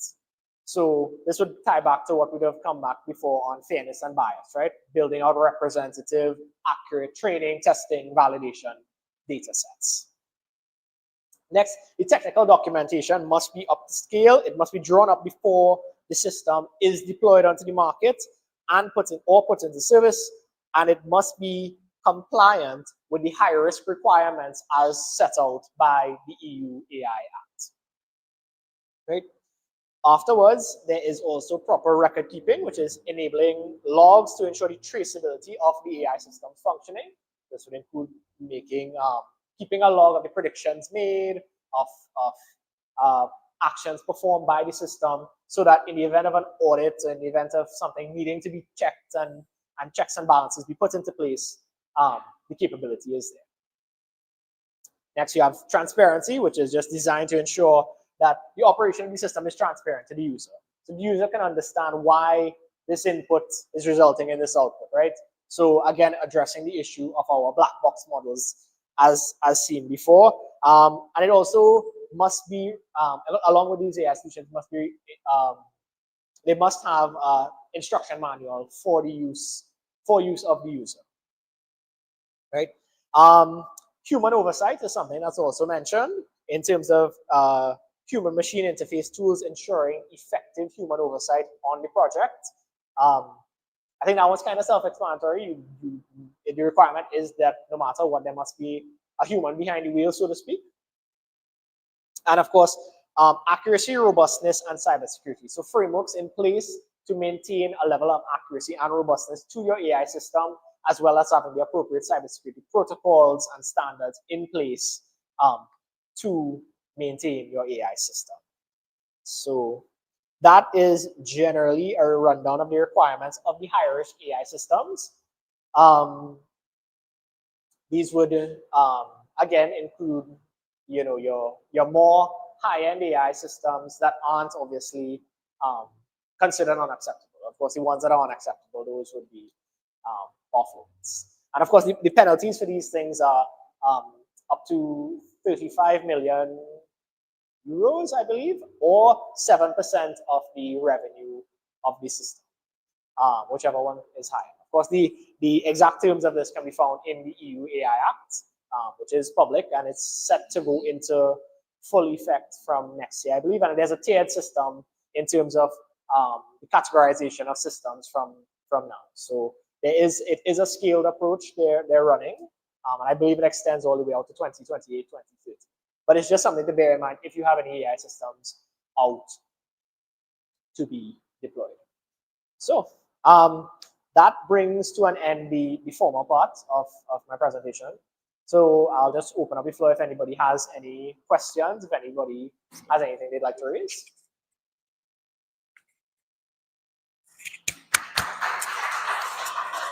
Thank you.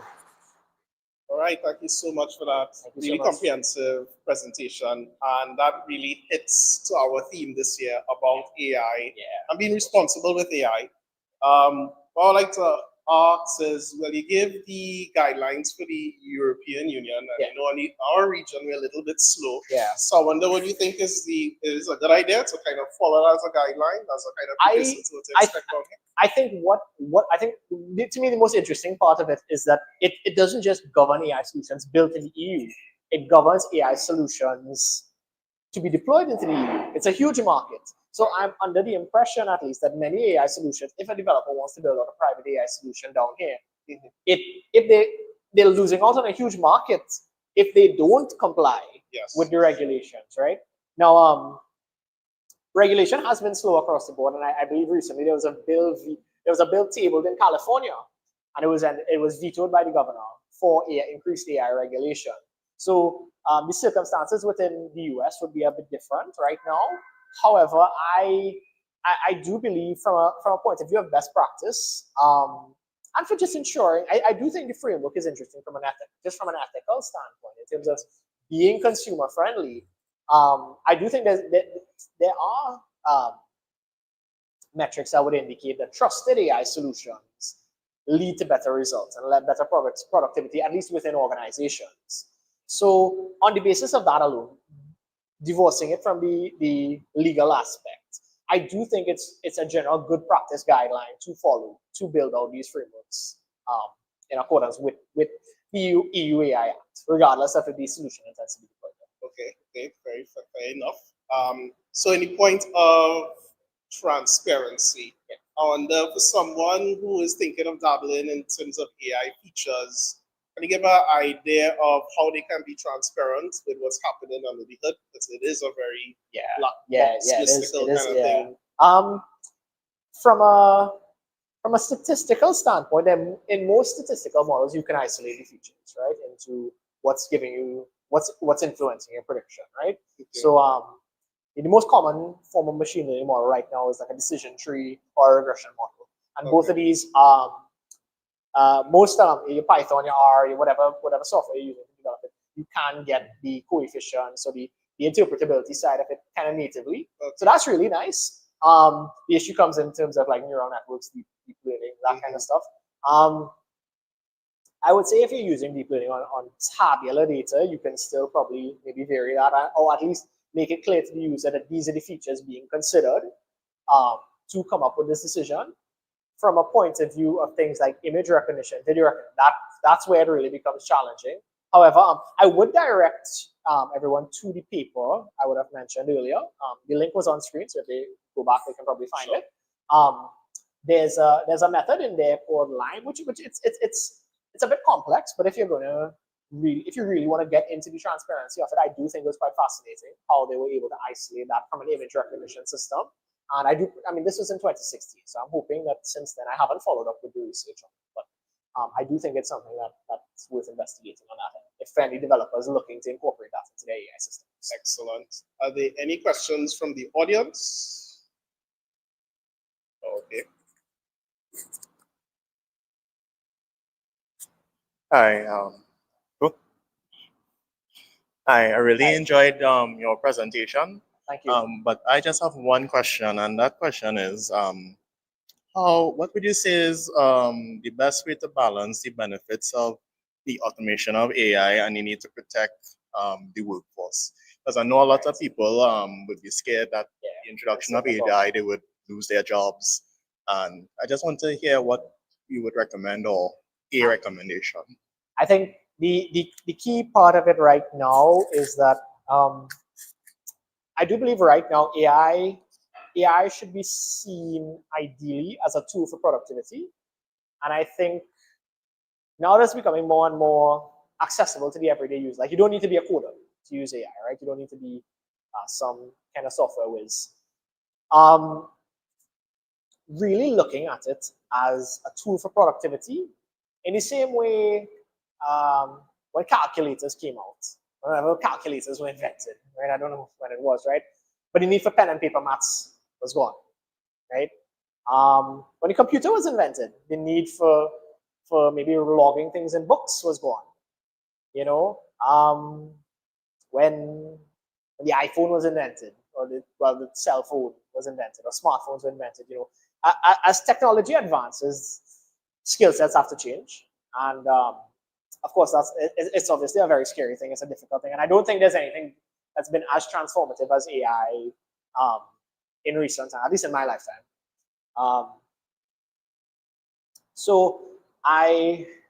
But I would say that amidst all that, it's important to really view it as a tool, because I mean, adoption is coming, AI adoption is coming. And I don't mean that in an ominous way. But it's one of those things that's going to happen.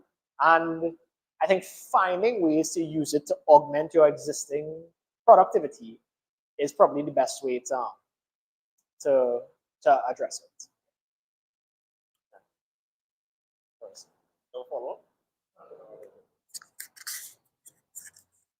Hey, good presentation. Just like follow up on that, you said using AI for productivity. You gave some case studies of it being used in the justice system. Sorry? You gave some case studies of how it's used in the justice system or loans. Yeah. And I mean, 1% error is me not getting a house or me going to jail, right? Yeah. So like philosophically, do you think regulation should actually stop those applications for judgments on those kind of should you say regulatory wise? Should there be like things to stop AI making judgments on criminal justice or these kind of things and focus on helping like judges make a decision with more information, like from a philosophical standpoint? Regulatory, like from your perspective. Well, I mean, the regulations are in place to prevent levels of things like that happening from AI skewing systems. How effective they will be in actually stopping that, I think it is very much uncharted territory. And in that end, I do think that if it is to come out that AI systems are not being regulated properly, I do think the human pushback will eventually be significant enough that decisions have to be made on how strictly AI should be regulated. But I do think we are. I would like to think that we are far away from hitting that level of it. And I think the regulations will. I do hope that at least that sufficient AI regulations are provided there's an appropriate governing authority and checks and balances are made, something like a regulations on perhaps yearly annual audits for AI systems. And it goes back, one of the things that they're mandating is things like traceability, having logs for your AI system so that the decisions of any AI solution needs to be able to stand up to scrutiny, and it needs to be, you need to be able to, somebody can go pick it out and say, listen, why was this decision made? And there needs to be some form of solid explanation. And if a solid explanation is not provided, of course, I'm not a lawyer here, but somebody needs to be held liable. Somebody or some organization needs to be held liable in the event the system or the solution failed to meet those requirements.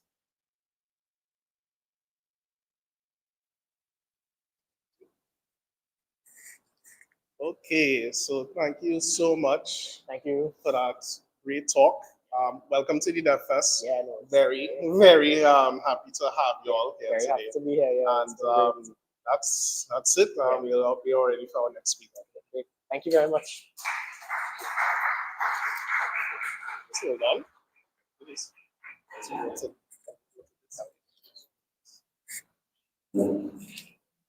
Okay, so our next talk, it just takes a little setup, so we will just cut for like a minute.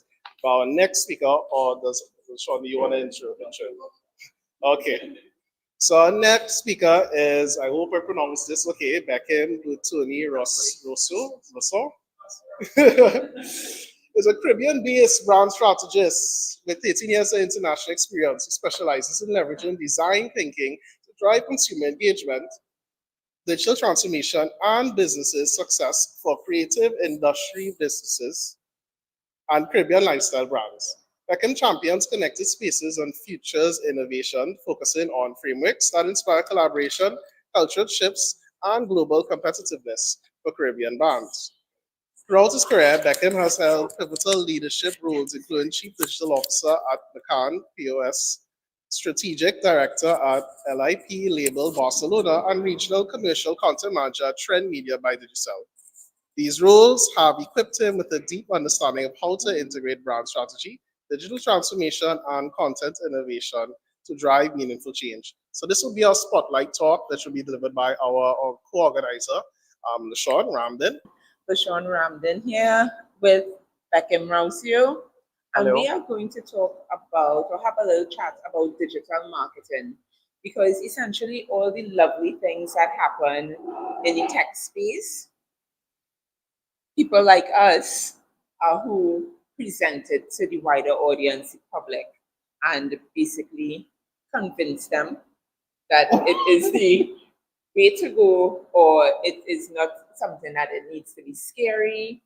And Bekim has a wealth of experience within this space. We've worked together at Trend Media, and he was a content creation manager, right? Sponsored commercial content, all kind of names All they kind threw of at the things, title. right, while I was regional manager. So basically, it meant that we had lots of work to do. We worked together a lot in this space. Bekim, if you could just explain to us in terms of what you're doing now and how you are assisting brands with their digital marketing. Yeah, so thank you for having me. It's nice to be a part of this local event. I think it's important for us in the Caribbean to look at ourselves within the digital space, especially since we work and use digital media every day. And now with the advent of AI and ChatGPT and other models in the AI space emerging, digital technology is becoming more important and pivotal in what we work, how we work and what we do. So my experience in this space is in digital and media. And I've been responsible of helping brands tell their story online and engage with customers in meaningful ways that drive business. It started off way back when I interned at Mako Magazines, helping them to develop narratives for the travel and hospitality sector for the region. And I used their newsletter to develop a community of people interested in these kind of lifestyle or Caribbean specific lifestyles to not only bring in revenue for the magazine brand, but also drive business for the businesses featured in it. And I've always loved it. And I've wanted to know more about the digital space. I always wanted to explore a more technical aspect of what I do. And that just pushed me further and further into digital waters, where I would learn things like commercial content and advertising using Google's AdSense before everybody else was using it, to do PPC campaigns, display campaigns, YouTube campaigns, and learning by just being pushed into the deep end. So that 13 years of experience, I've tried to focus it within a strategic and media-focused work plan for myself. And most recently, as a consultant, I want to focus on helping brands in underserved communities because I think that's where skills like mine need to be transferred. We need to show people how to use the internet in a more meaningful way. Okay. So you've used that word community quite a bit. And on social media, which unfortunately, when everybody thinks about digital marketing, first thing they will ask you do social media. Yep. Yeah. And very much a pet peeve. We build communities online. Yeah. Not only on social media. How do you navigate that space of building communities, digital communities, online and offline with what it is you do? And that is the question of the season. I think we're all still trying to answer that question because social media, let's go back to the pandemic and how it forced everybody into the digital space. Right. Not just to work, but to find aspects of themselves and how they live, because what they used to do was no longer accessible to them. And we all developed that community around things of interest to us, whether it was tuning into live music sessions on Apple Music, whether it was finding new series to watch on Netflix and binging them, and then navigating Zoom and learning how to use Zoom. So in a sense, we were all engaged within a digital space as a community. And through that requirement, a certain kind of culture developed, right? We had to bring ourselves into a digital space with a new kind of etiquette, a new kind of communication, because we are no longer talking face to face. We've lost visual and physical aspects of communication that contribute about 80% of how we talk in person. We lost all of that. So we had to not only use digital spaces, we had to find new ways to express ourselves within those digital spaces. So for me, the community cultivation comes from the culture we bring to that presence online. And you have to, depending on the situation, masterfully execute what your intention is. Yes. And as a marketer, having the responsibility of not only delivering a client message, but making sure the client business don't fold up and we don't spend money wildly. You now are laser focused on intention that generates a very specific kind of engagement for a brand. And I will tell you all a horror story because this is one way I learned real fast that digital communities are not only highly influential, but they exist in a really big way. Early in my career, like very early on, when I was just starting advertising with Google, right? Doing Google visual display campaigns for a big brand like KFC. I call it out because it's that serious. It was the first time I had to deal with a budget that was massive. They were launching a new sandwich, and in the business, in the quick service restaurant, they call it an LTO, which is a limited time offer. So the emphasis on that work was very particular, and the campaign itself had to deliver on awareness of this new product, right, while also using language that's separate from their other regular advertising, right? Okay. So I had to develop a campaign that wouldn't cannibalize the activity of their regular, always on stuff. Just focusing on the LTO. Right. So I had to go to work. It was a sandwich, crispy chicken sandwich, right? And I had this brilliant idea for social media to just tell a story about the different kind of sandwiches we love. And one of the sandwiches, one of the jokes I made was, buy KFC crispy chicken sandwich because anything else is just sada. And I spelled sada, S-A-D-A, as in sada roti. That was a nightmare. So, you know, like, don't be fooled. This was put forward to the client. This was approved. It was very funny. Of course, They loved it because it was a series. Until it happened. Social media. And it was one of those nightmares where I couldn't believe it was happening. And I was watching it in real time. Because so it's happening in real time. And then the boss is calling and everybody is like upset, take it down. And I'm like, I don't know what to do. We're going to lose engagement because we were getting really good engagement. That is always the thing. The worst stuff always gives us the best engagement. Yep. And they never try to, let's just try this out. No. It was take it down now. Take it down now. Right. And I learned two things about community.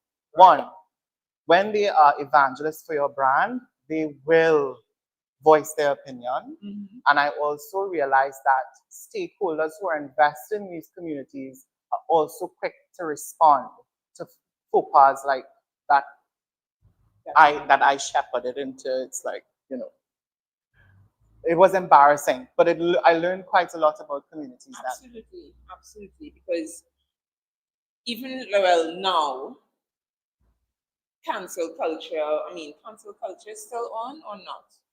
I think it is. It has kinda just like- evolved. Yes. It's evolved because Yes. everybody's very like PC online. They're very careful with what they share. Sometimes. Sometimes. Sometimes, right?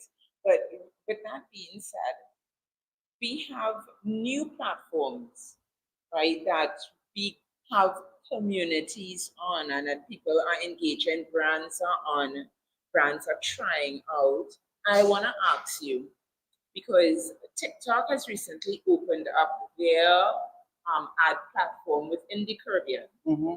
And I have noticed a lot of brands that I dare say should not be on the talks trying it. Yeah. And they're getting roasted. Right. What would you tell these people? What did they do wrong? I know what they do wrong. I want you to tell them. Want me to address it? I think they're not paying attention to their community. And they are not aligning their business and their purpose and their brand in the right way. So my career has progressed towards digital transformation. Right. And the idea of culture and community and how it brings us into this space where we are now responsible for using AI properly. Yep. And also protecting brand and customer loyalty. How do we do that work without alienating new groups of people and also including new platforms like TikTok, right? There are also some platforms coming out now, like Restage's influencer platform, that I think brands aren't even paying attention to because they're so quick to grab at the shiny new thing that's available to them. Is it that they're not understanding? Because now, for those of you who would not know, Restage is a Caribbean-based, well, actually, I would say Trinidad-based influencer platform. So if your brand is water, they would align you with influencers that will not, get you in trouble. So they would align you with the correct people for your brand. Yeah. And Restage, I think, is really good work. So when we hear influencer, immediately they want to get the people who have hundreds of thousands of people on Instagram, on TikTok.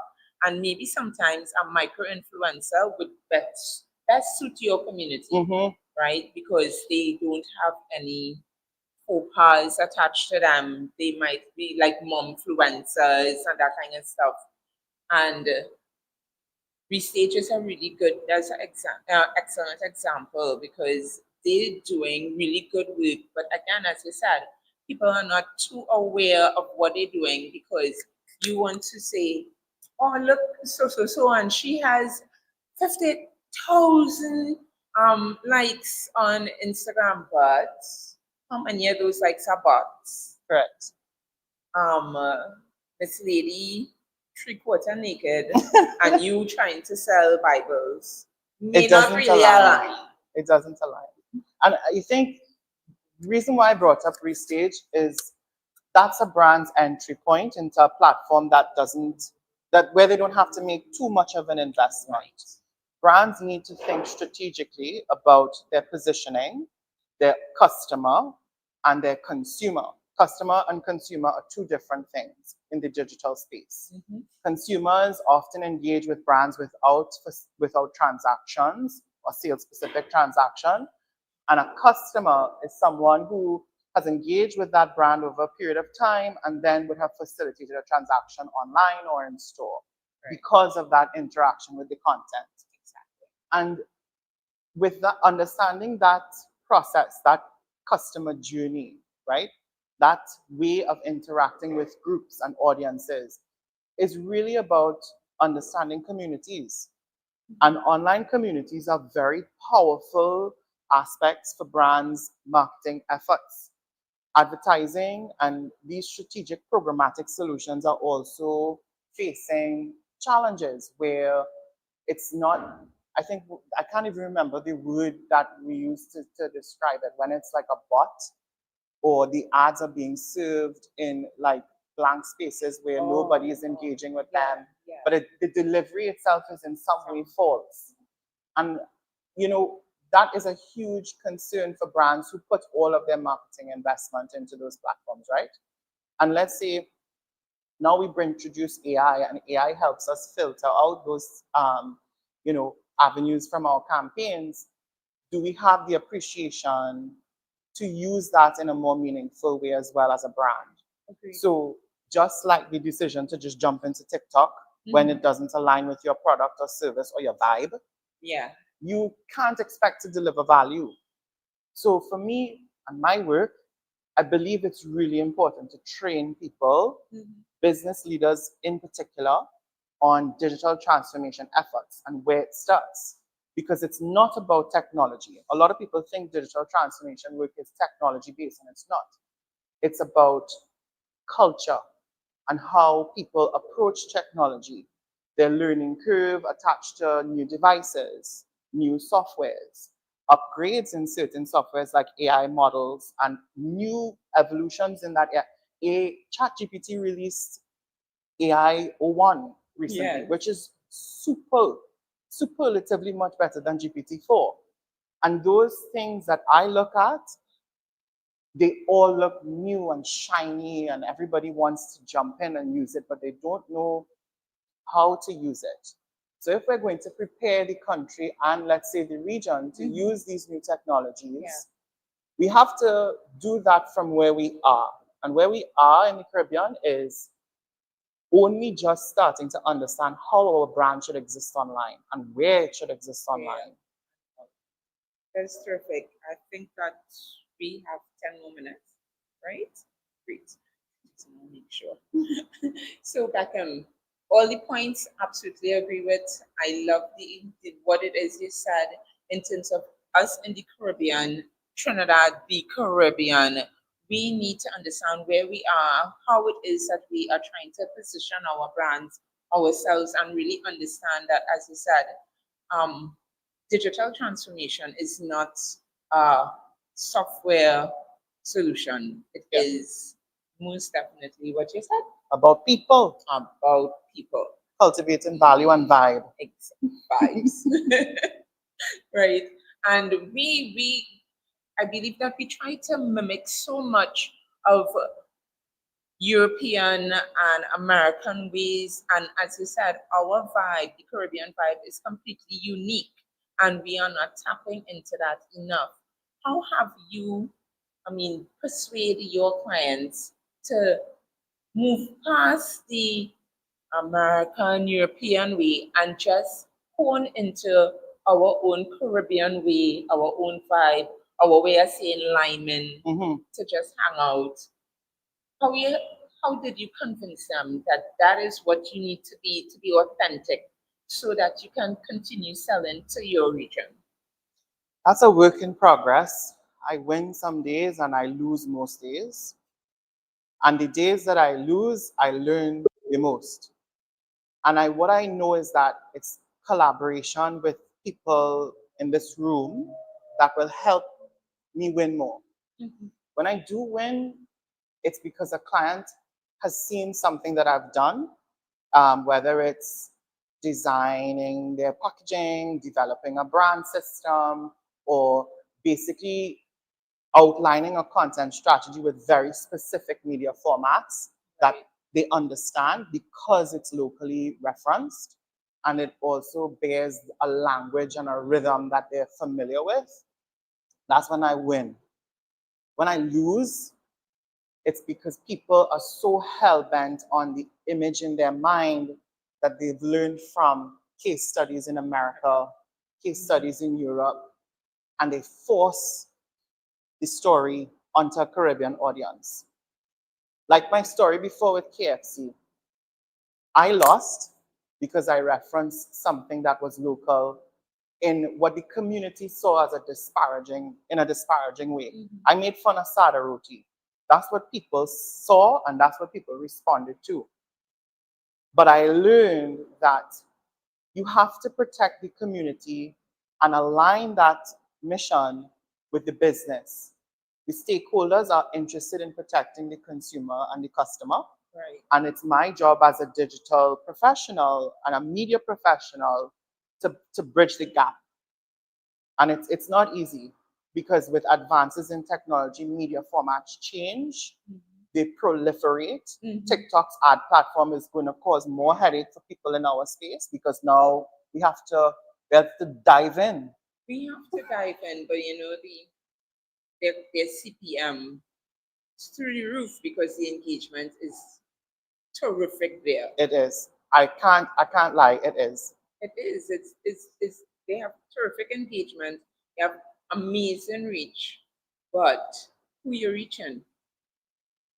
That's where we come in. Maybe you should email us if you have questions like that. Check my name and my contact in the comments below, you know. We definitely. So, Bekim, thanks again. This has been really engaging talk. We will take some questions from anybody who wants to know a little bit more about how it is digital transformation or digital marketing in terms of amplifying yourself or your brand, your company, your business, even training, because I think that that's an aspect that people kind of overlook, that you may have a marketing team in-house, but do they understand how to do digital marketing? Because it's not just put an ad on Facebook or put a sponsored post and you're good to go.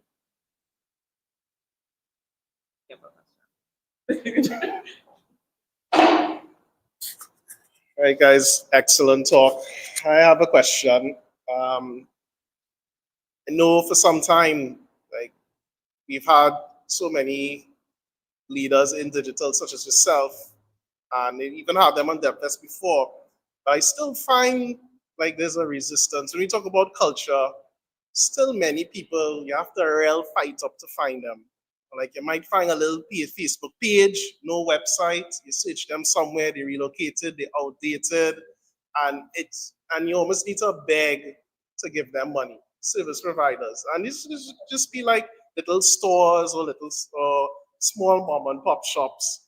So I'm wondering what do you think it will take to get that more, and I don't want to be too biased, but I suspect as people are more accustomed to the traditional type of or traditional way of doing things. So I wonder what do you think it'll take to kind of get a more wider proliferation of people, getting on online, just doing the bare minimum. Maybe I could find them on Google Maps or something like that. What are your thoughts on that?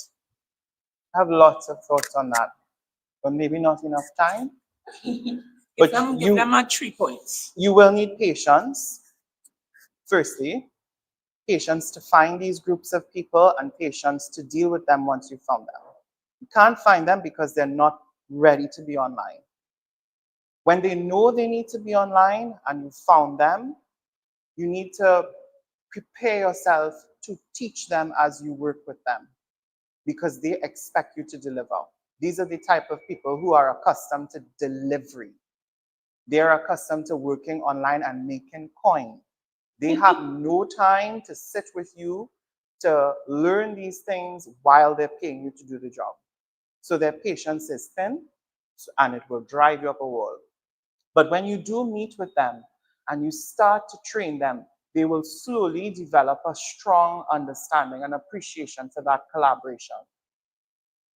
So what I mean by that and where I'm getting to with digital transformation and culture, especially as it's activated through media and brand,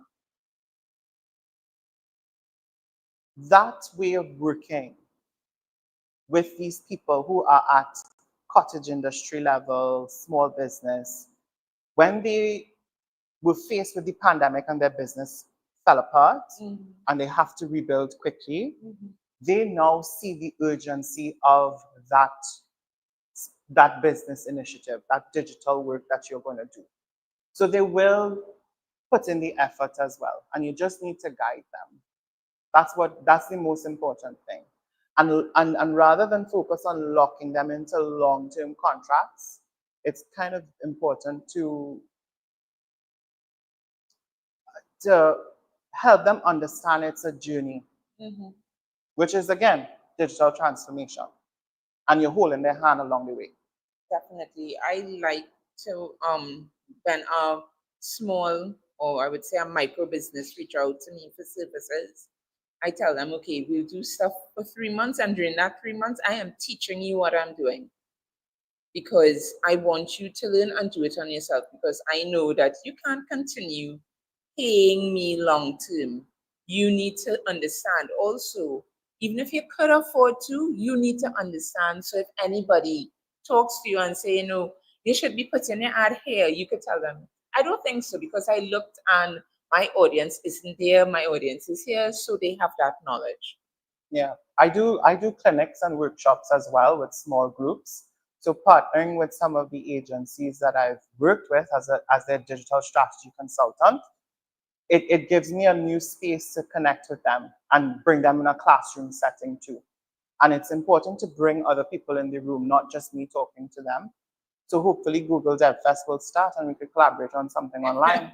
2025, yo. Sounds good. Okay. All right, so thank you all for your attention. Thank you, Bekim, for agreeing to do this with us. We appreciate it. Thanks so much, guys. So for our next speaker, this next speaker is no stranger to these events. Irwin Williams is a professional software developer and leader. He currently works with iGovTT, building out their software development practice. He previously spent 18 years at Telio Systems. He's married to Amanda and has 4 kids. He's also won some hackathons. So without further ado, Irwin, are you there? Yeah, you guys hear me fine? Okay, all right, welcome. Yes, we can hear you loud and clear. Welcome back, Irwin. Can you tell us a bit about your talk today? Sure. So, sorry for the vague title, but you will see in the presentation what I was trying to do, which is kind of take a look at developer leadership. I've actually been in that role for a few years now. So I'm kind of at the point of, have you learned anything? What have you learned? And I think the big thing is, for what I think I have learned, it's really underestimated as a critical piece in developer growth and business success, especially in our neck of the woods. So I'm hopefully going to use one brief story about it that will kind of bring out what I saw very early on, what I experienced early on. I didn't realize what was happening until much later, and probably ask us if we are. I suspect for most of us in the room, or most of us watching this, we have similar experiences of someone giving us a ramp. Meaning, the reason you are a successful developer, and I count everyone in the room, as successful. I'm glad my son just came. I have 2 of them with me right now. So if you hear noises, it's them. Yeah, I suspect everyone in the room who I think is successful had some form of effective leadership around them. And for those who aren't in the room, or who aren't even in the dev space anymore, I think it's because of a lack of leadership. So maybe we'll see if my summaries are correct. And if not, it's kind of entertaining, so hopefully we'll be entertained anyway. Okay, so without further ado, you can take it away. I'm going to present my screen. Please let me know if you're seeing it fine, right? Screen 2. Should be seeing the same slide introducing me from before. Yeah.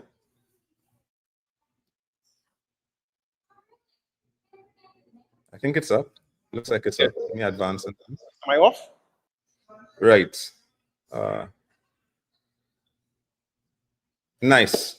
If you are looking at my screen, notice we have no agenda and thing. We'll figure that out as we go along. But you should be seeing what looks like a very retro scene. Too much afros. ChatGPT doesn't quite know what an Afro-Caribbean is, so sorry. But they tried. The characters may look consistent throughout, but they're certainly going to change as we go on. But even as you look at this scene, and Nicholas, let me know if we could do this interactively or not. But as you look at this scene, what do we think is going on here?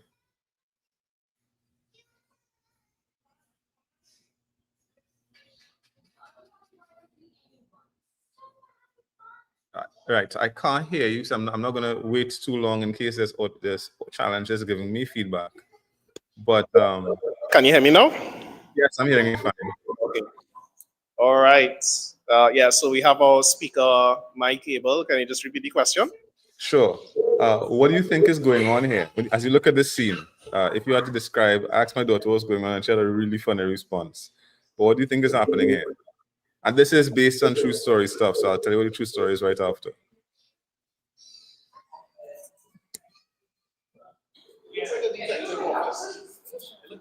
It looks like a detective office. My daughter said the same thing. She was like, it looks like a detective. I was extremely disappointed in me, but you guys are on point.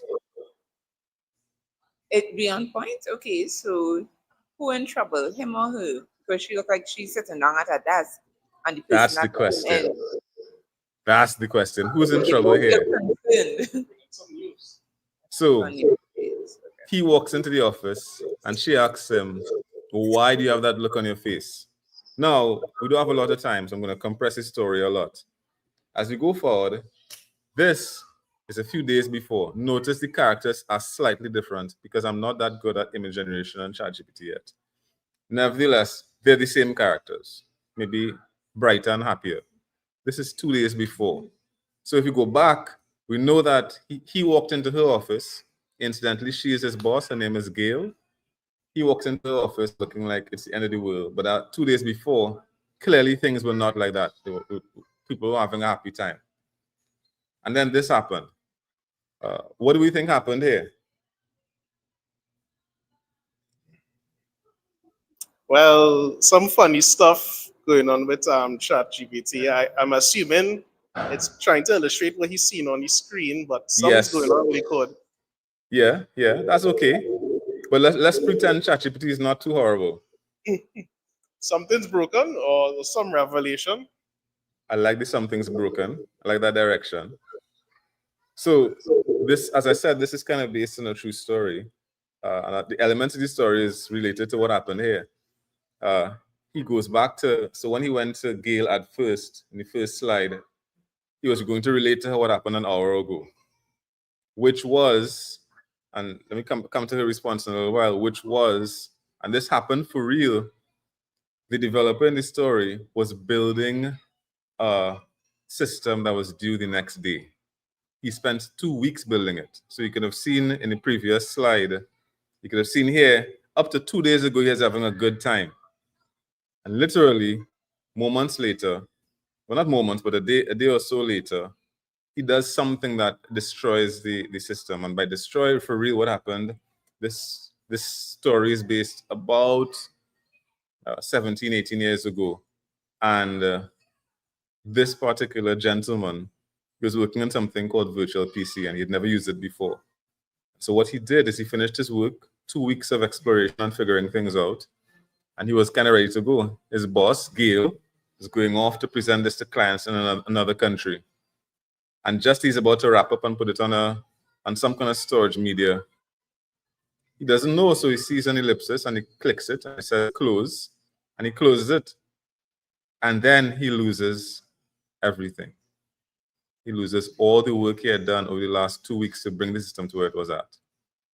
And that's how we started the story, with him saying, with her looking at his face saying, why the other look on your face? So we're all following. Even before I go on, anybody have a similar story like that in their lives at all? You don't need to say what it is, but if you could maybe indicate to Nicholas, put your hands up if you've gone through a challenge like something similar to this. Yeah, we see in a hand. I'll take that one hand and make it representative to many developers would have gone through this. In two hands. All right. Either delete the work, you lost the code base, you overwrite something, you dropped a production database, that's a popular one. Yeah. Something that's very, very critical happened, and you were the one responsible. There was no shirking the responsibility. So you went to your boss and said, boss man, this thing happened. Now, if you could try to describe what you think is happening in this slide.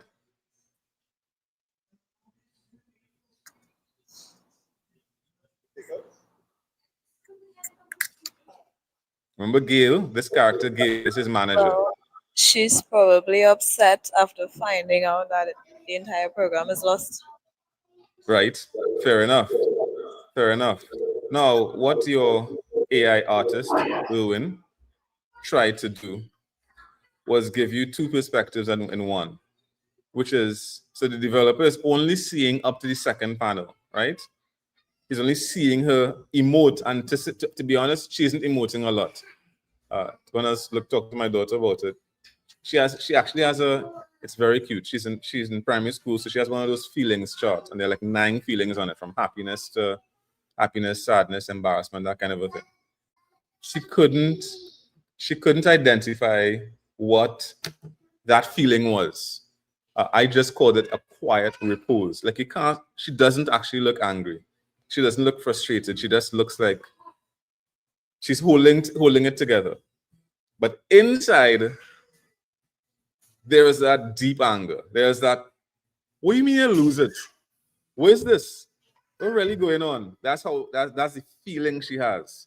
And so now, for me as a leader, I could identify why this jumped out at me as I kind of prompted it into existence, and I found it was bang on, because quite often you find yourself in a place where as a leader, you're getting information, you're getting feedback about what's going on, and it's not healthy for you to say exactly what's on your mind at the time in terms of feelings.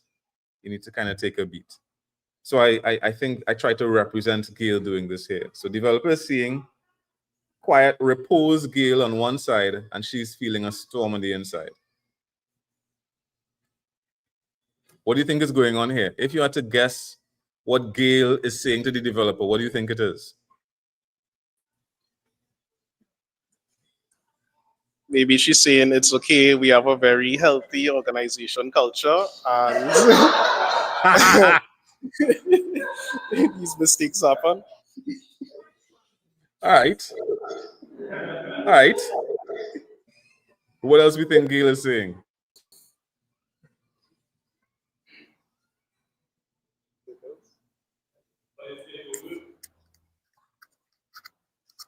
This is how you save your work.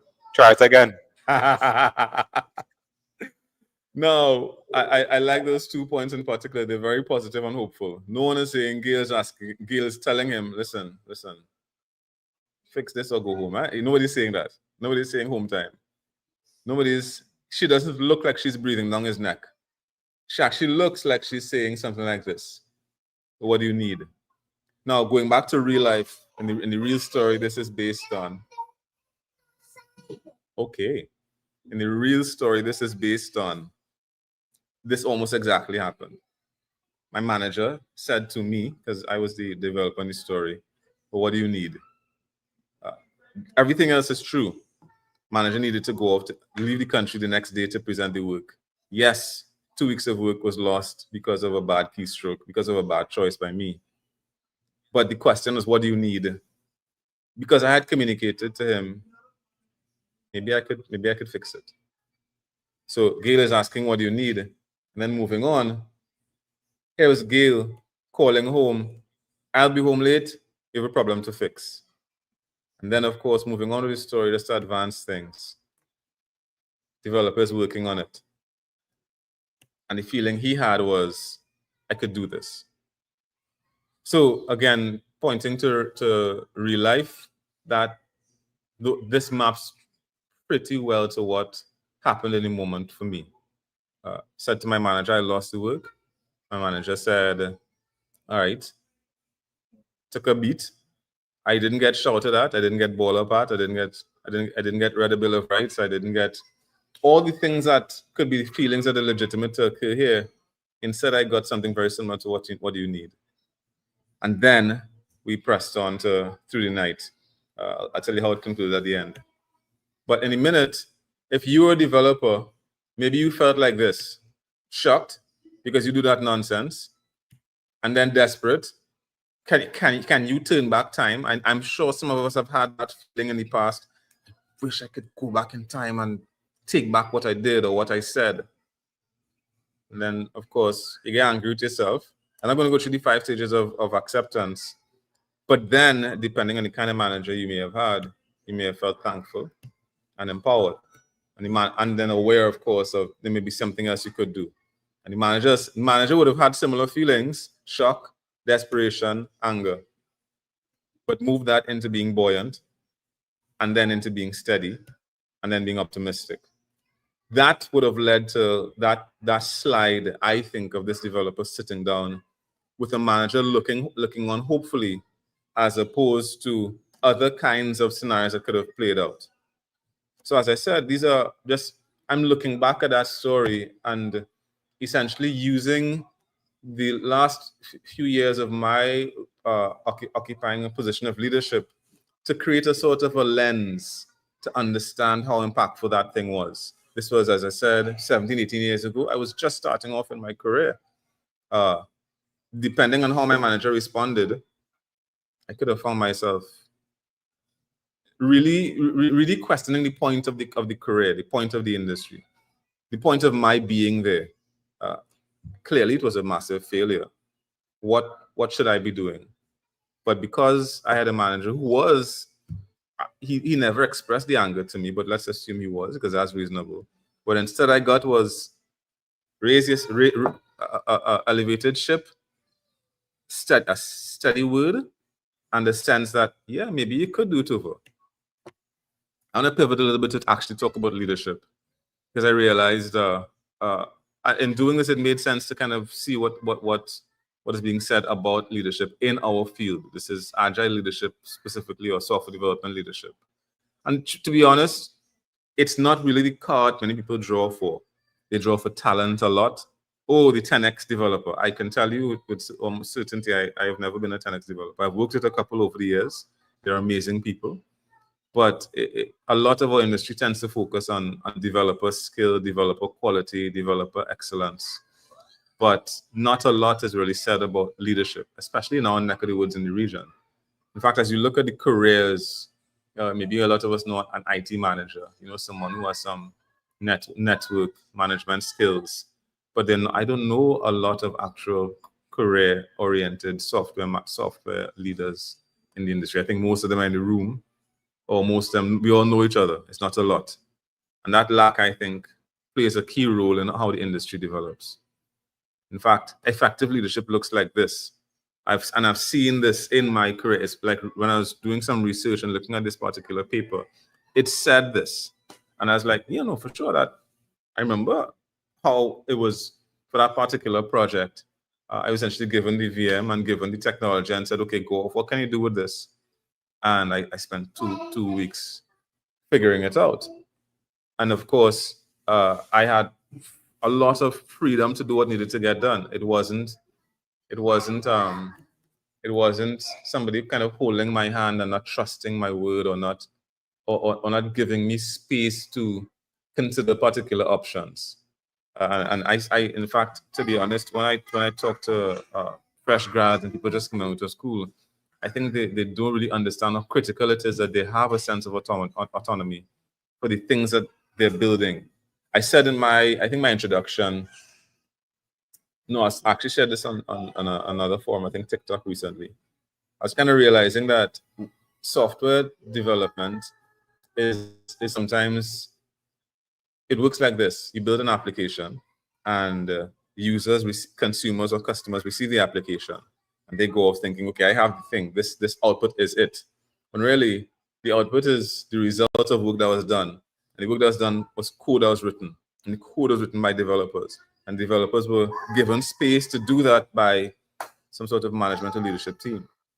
So that idea that developers need autonomy, they need to have a sense of destiny and purpose is critical, and good leadership facilitates that. Of course, if I said to my manager, I lost all the work, and my manager then said, well, I guess we're going to cancel the trip.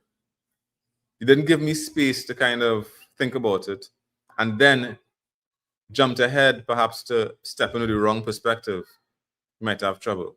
That particular story is so the response of the manager in this story is very true to life for me. It wasn't a manager stepping in to control things and take over. Instead, we explored options together, and essentially one of the remarkable things was when I said back then I could do this over, and I know I didn't. I'm still struggling to manifest this one. My manager said, I'll stay here, we'll work through this. So I was up until pretty late in the night. I don't want to say all night, maybe 1 o'clock, 2 o'clock, recreating it. My manager was in the office. We order pizza, we sit down, we do the work. And I felt that be available part is not just be available to kind of, give advice, to be the ideas person, but just to be present. I didn't need to reach out for any guidance or here's how to use it. I was leading the technology. And yet that presence was there. It's so human. And yet it provided for me an example, a template, a way to think about how to be there for your team.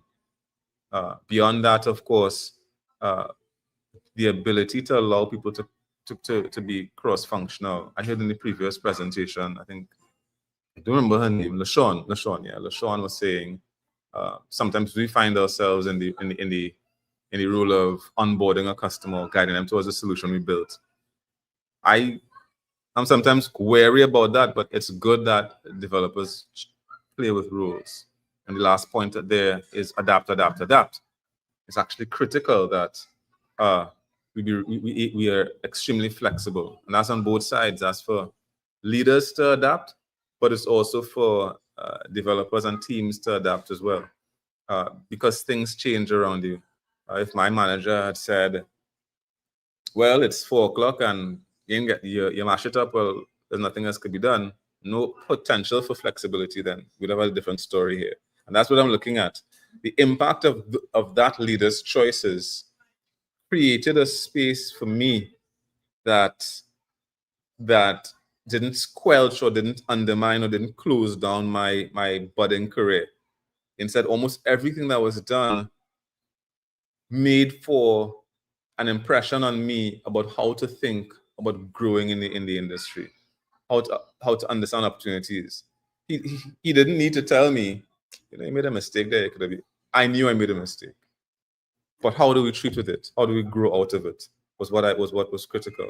And I look back at that now, and I ask myself, as I ask all your leaders in the room, are we making space for and enabling our young developers to experience some of the potential for failure, some of the real failures, but also allowing them to recover and build that muscle as a result?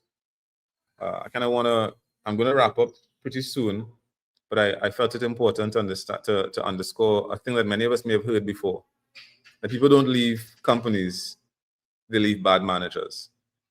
I know that might seem strange because, people looking for other opportunities, they're looking for salary improvements and all that stuff. But this is some of the data that is attached to that. Employees engage your team and your firm largely because of what managers say or do not say or do not do. This for me is, as much as I may have had many opportunities to lead and grow into leadership / management, I would be the first to admit I wasn't that aware of how important some of these things are. I kind of took it for granted, which is why I really call this observations, not these are not principles and here's what I think you should do, so on. So it's really somewhat coming to a realization that I think for the next piece of my career, and I suspect for many of us, being extremely deliberate about creating an environment for people to grow is much different than finding hard problems for people to solve or giving them a really good computer. So there are some things we consider to be table stakes: good working environment, open communication. But there's more. There's deliberately finding space for your team to be recognized when the work is done. There is going out of your way. There's a story in the Bible. There's a story in the Bible of a shepherd having 100 sheep and one going missing, and he goes off to find the one, leaving the 99 wherever they were in whatever. I don't know anything about sheep. But and that idea of ensuring your whole team is covered, it's extremely important to be deliberate about that. And at that point, and styles, my one style, to be honest, is being very open with my team and managing what that openness looks like. But certainly bringing our own sense of experience and things that ground us and make us have a sense of identity as leaders do affect whether employees trust us and are willing to work with us. And that last one, honestly, I think that's the one I may have done fairly okay at, which is providing space for people to grow. Not just growing their titles, but opportunities to enhance how they work, what they work on, things like that. But there's a limit to that, which is business. And so that one on career development may be surprising as to understand where it comes from. You can't just throw hard problems at the engineers and say, oh, that is what will justify or manifest career growth. Increasingly, leadership in the software space around facilitating developer growth and career growth means you are helping them come to alignment with the goals of a company or the goals of a customer. Again, this is what I have seen. This is what I have stories that inform and tell me, yes, growth happened because the business grew and developers were able to respond to the needs of the business, and there was a virtuous cycle there. The more the business grew, the more developers responded, and the more solutions were built, the more products were built, and projects were brought home. So I think that's the end for me. I'm open to feedback, and certainly was very happy to share some of these observations. Nicholas? Excellent talk. Thank you so much for that, Irwin. And I totally agree with that sentiment where, yeah, I think people mostly leave their jobs because they want to escape that environment, whatever culture issues they may have or they would have faced. And there's really something to be said about being surrounded by people who you really feel like you can trust and have your back. And I think that's how the opposite works. Like you really get loyalty if there's a good culture and good leadership.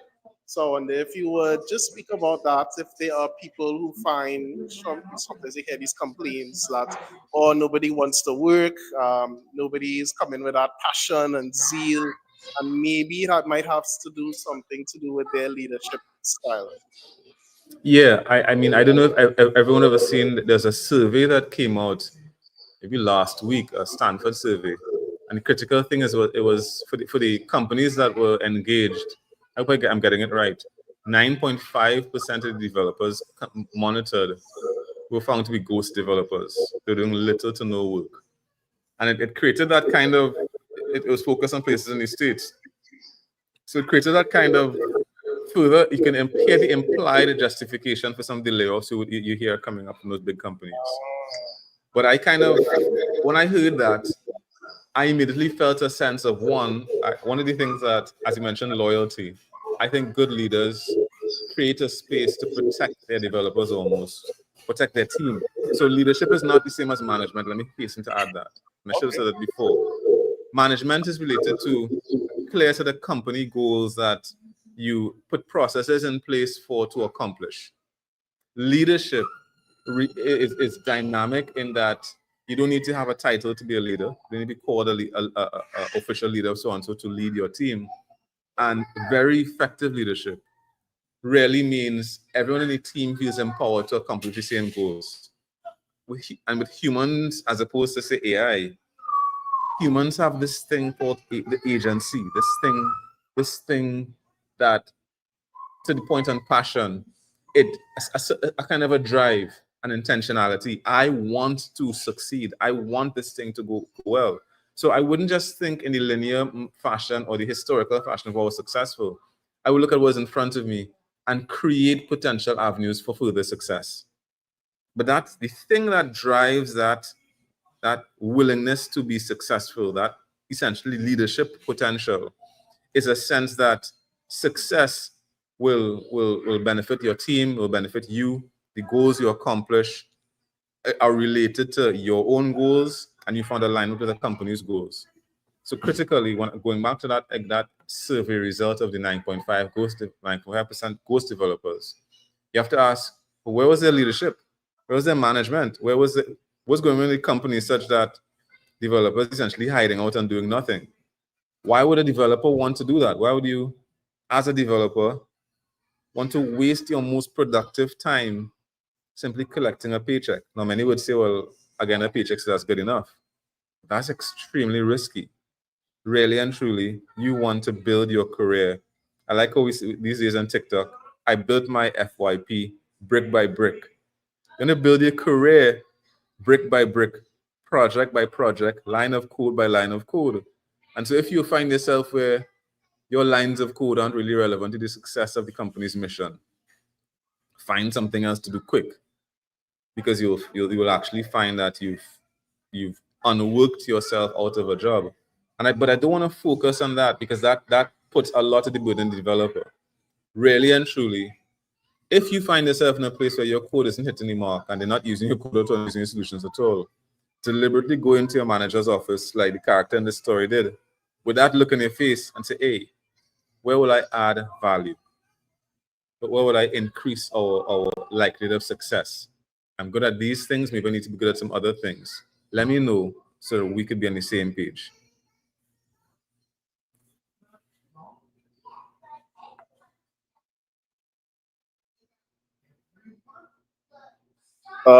Yeah, definitely. I think that's a really interesting point. Many people look for these other ways. Both on LinkedIn, the typical I'm proud to announce these new certificates, these kind of things they want to add up onto their portfolio to kind of get that promotion. But I think coming to the leadership or the management, like you said, and approaching them and saying, I just want to deliver more value. How can I do that? Might be a really good strategy to do so. What are your thoughts? Well, for me in my career, I think that's some of what I did. It was proactive. There were some failures. I wouldn't, don't hear me saying I used to go to my managers every 2 months and say, hey, how can I add value? That's being a bit reductive. I would build prototypes and say, hey, I built this prototype. What do you think about it? I would pull together some developers and question some choices we made in a positive way, where that is full of mutual respect, and use those sessions to discover better practices. And of course, the thing here is not just you want to be a star in your organization, and so you alone going to shine. You really, as you do that, you actually create a positive pressure that causes your team to ask similar questions. And so all of you are striving towards, can we hit the mark and add more value? Most of the success stories I've been participant inside of did have a strong component of humans who ran after the target in a way that could not be expressed in the paper. It couldn't be expressed in the user story. It couldn't be expressed in the PBI. It was expressed in the in-between spaces of understanding what really is being sought after here.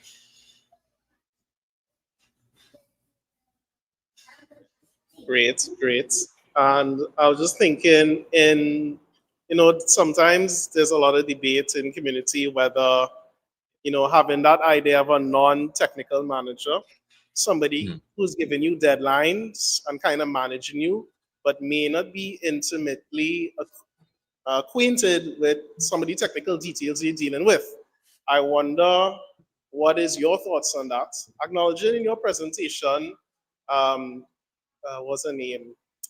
What was the manager name? Gail.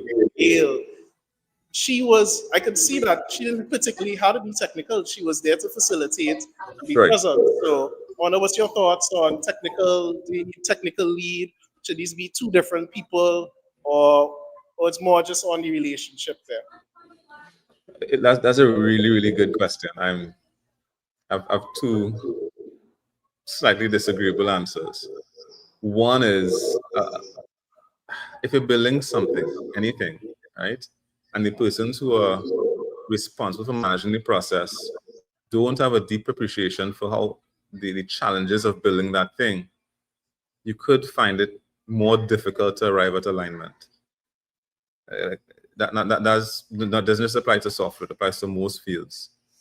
Unfortunately, sometimes you just don't have the resources available to do that. You just don't have enough people who have that skill, who are willing, because management in that context is different from technical execution. So the person who you have selected to be the manager, it shouldn't be expected that that person is writing a bunch of code and pushing things to production. Maybe they have in the past, but for the minute, what they're doing is help guide this thing by treating with all the issues that could relate to the development of the solution that go beyond the lines of code being written. That now, hear what I'm not saying. In one scenario, in one context, it's somebody who has technical experience helping guide a technical team. And it's not so much guide like they're telling them what to do. The lead developer, the person writing the most code, the senior professional, that person is still responsible for driving this thing, adding the most volume of code, being excellent. What the manager comes in to do is be that, in some scenarios, be that blocker to a bunch of external influence, a bunch of questions coming about when we're going to finish, why taking so long, this thing really easy, let me add this new feature, scope creep, all that kind of stuff, in addition to finances and things like that. Sometimes though, eventually, in fact, you do get to the point where the person above you is non-technical. And so either you have it earlier in your career, and what both parties need to understand is a lot of communication is necessary. In fact, that's probably a simple way to look at it. The less technical history your manager has, the more you may need to communicate with that person to make sure you're well aligned. That may turn out to be a good thing, because sometimes our developers haven't developed the communication muscle, willingness to talk and explain things and reason. And you find yourself in problems because people don't get where you're coming from or why you're making particular choices. I'll share one story that I think drives this home. One time, this is pretty advanced in my career. I'm leading a team and I'm the subject matter expert for a particular platform. My non-technical manager turns up to me and says, hey, I think we may have a problem with this thing. It's a critical problem. So the dude says this to me, and I'm sorry to say, the first response I had was, nice. Nice. That's the first thing I said. And of course, the non-technical manager was not pleased, to say the least. He's like, how you mean nice? But it was because for me, I'm not working. How that could not be working? Like my initial response was, there's a hard problem to solve. And I kind of immediately was like willing to gravitate towards it and have fun with it. But I needed to also realize the person I'm talking to don't want to hear nice when there's a massive problem. They actually want to hear, all right, we have the capacity to fix it and resolve this, and I think we'll resolve it in XY period of time. So figuring that out, understanding that is why it's important really to understand how to communicate with different kinds of managers depending on their skill level. It also means the managers and the company leadership may need to spend more time reasoning about what is trying to be accomplished. So there's responsibilities on both sides. And I think that's one of the driving points of this particular segment I wanted to share, that there is a responsibility to think about what developer leadership means for your firm and how the things that you will specifically do to enable a higher likelihood of success for your projects. All right, thank you so much for that, Irwin. Your talks are always really engaging and really fun. Thanks again for being part of the DevFest this year. Any final thoughts you would like to share with our budding developers? Primarily that groups like this are critical. This is Google Developer Group, run by the founders in this particular event. UE at one time had code jammers. I don't know if they still have it, but it's really important that you find squads to build things with. And it's kind of regardless of where you're in your career. Once you are building, once you are looking to create new things, there's a skill that comes from finding a squad and doing it together with them. So that I'm hopeful that just the fact that Mendes and team have pulled this together again for another year, it gives me hope. I saw some new faces. I'm really happy to see that, and looking forward to more meetups. Let's have 4 of these in the year. Let's have a Google Developer one and a Python one and a AI one, and let's just meet and find ways to get the community aware of who we are and use that to achieve goals. So we're now down to our, let me make sure I get my framing good here. Down to our final talk. This is a returning speaker in the DevFest, and she'll be presenting virtually. It's a pre-recorded presentation. As a matter of fact, she won an award for this submission. It was the AI Innovation Competition, but I can't remember the full name here. But this is Dr. Letetia Addison. She holds a PhD in mathematics and MPhil in statistics from the University of West Indies, St. Augustine. She is currently project officer and statistical consultant at the University Office of Planning of UE. She has over 10 years experience lecturing tertiary level courses in mathematics, probability statistics. Her portfolio also includes an active involvement in statistical consulting, research, publications, mathematics and statistics outreach events, and building statistical capacity in a variety of fields, including natural sciences, engineering, and behavioral sciences. So without further ado, I'm going to now show her presentation.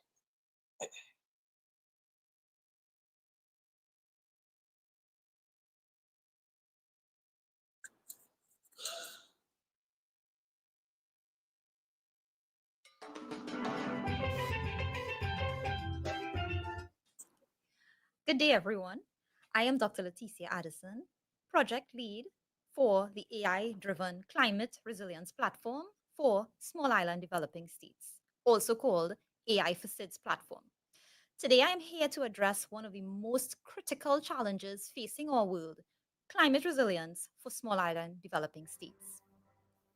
These regions are on the front lines of climate change with increasing hurricanes, floods, and rising sea levels, threatening their very existence.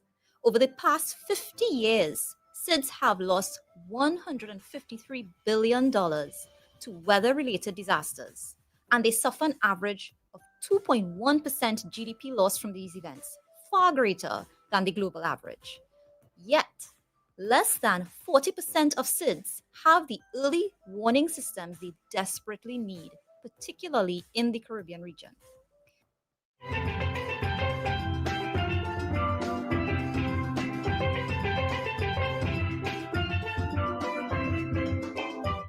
AI for SIDS is an adaptive, dynamic agent system that automatically collects, processes, and disseminates information with minimal human intervention.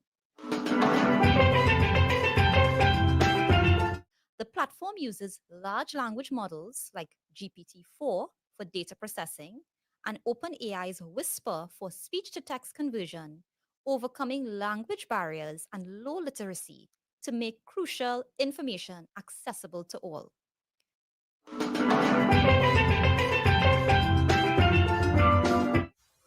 AI for SIDS automates data collection from sources like IoT devices, social media reports, and organizational feeds, processing this data in real time. For instance, if flooding is detected through NLP-based social media analysis, the system cross-references it with weather and satellite data, predicting worsening conditions. This triggers automated alerts via mobile, TV, radio, and SMS, ensuring that even those without internet access stay informed. In addition to alerts, AI for SIDS provides educational resources on disaster preparedness tailored to local languages and literacy levels. The platform also automates surveys to gather real-time community feedback, allowing governments and NGOs to tailor responses and improve future disaster management.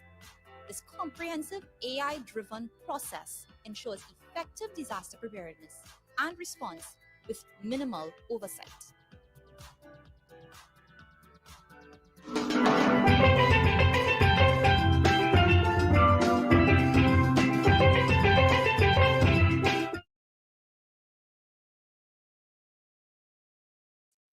The entire process happens without human intervention, as long as the system's analysis shows a high level of confidence in the prediction.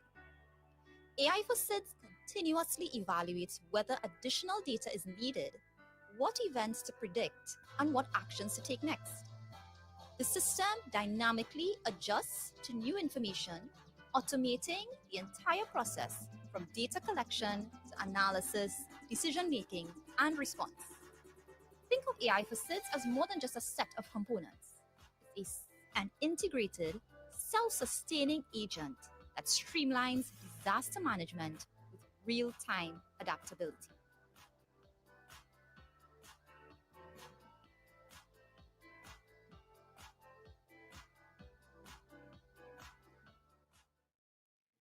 Let me walk you through the core features of AI for SIDS. First, it is an automated data collection platform. It gathers real-time data from IoT devices, satellite feeds, social media reports, and automated surveys, reducing the need for manual intervention.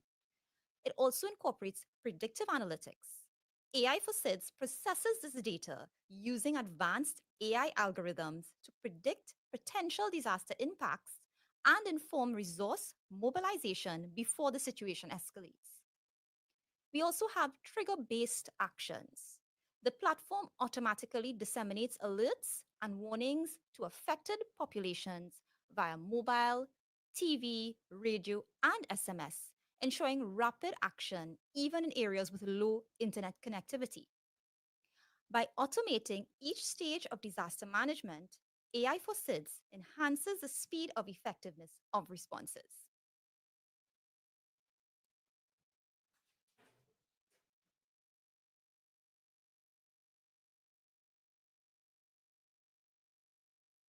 We estimate that AI for SIDS can cut recovery costs by up to 40% by minimizing infrastructure damage and reducing the need for costly post-disaster effort.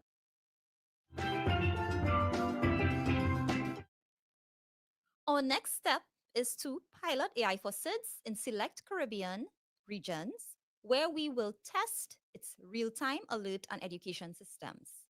Collaborating with local governments and NGOs will ensure a smooth deployment and adaptation of the platform to regional needs. Our roadmap includes expanding to regions with limited internet connectivity by using mobile alerts, radio, and TV. Scaling will also involve enhancing the AI's language processing tools to overcome barriers such as language diversity and low literacy.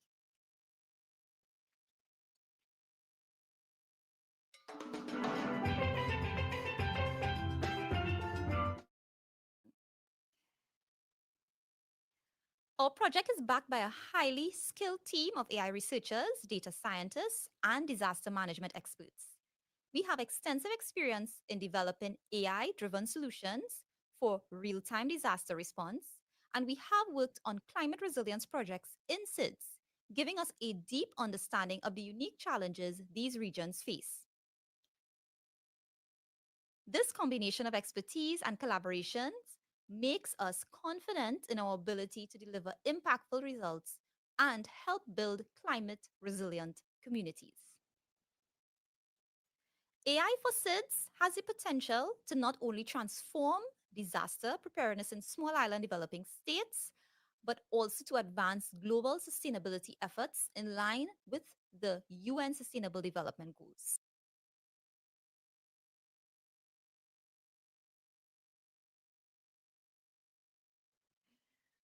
We are seeking partners and investors to scale AI for SIDS and bring this life-saving technology to more regions, driving progress toward a more resilient, sustainable future for us all.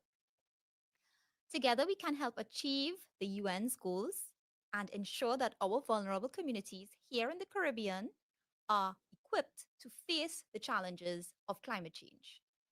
Thank you, and my team and I look forward to discussing how we can collaborate.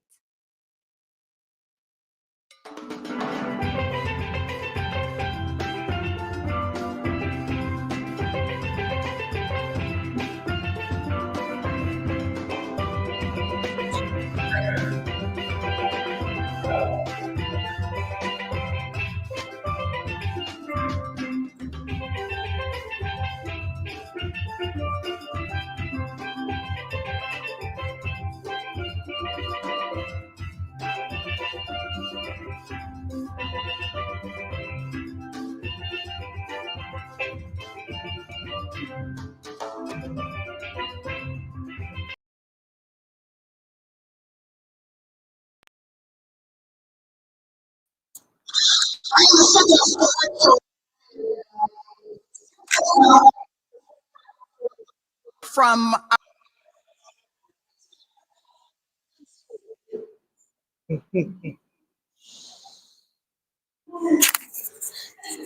some funny technical difficulties there.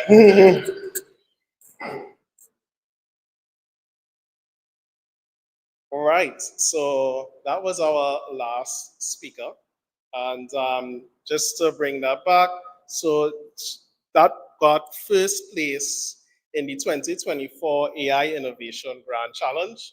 I see some other familiar faces from TT Lab, which we have also had speakers from in the past for DevFest. So now that brings about the end of our today's festivities. I want to thank all of our speakers, all our partners, UTT, of course, for the venue, TSL and Ernst & Young for providing their speakers for the excellent talks, and of course, the supporters from the community members such as yourself, because without you all, we can't really make this thing happen, right?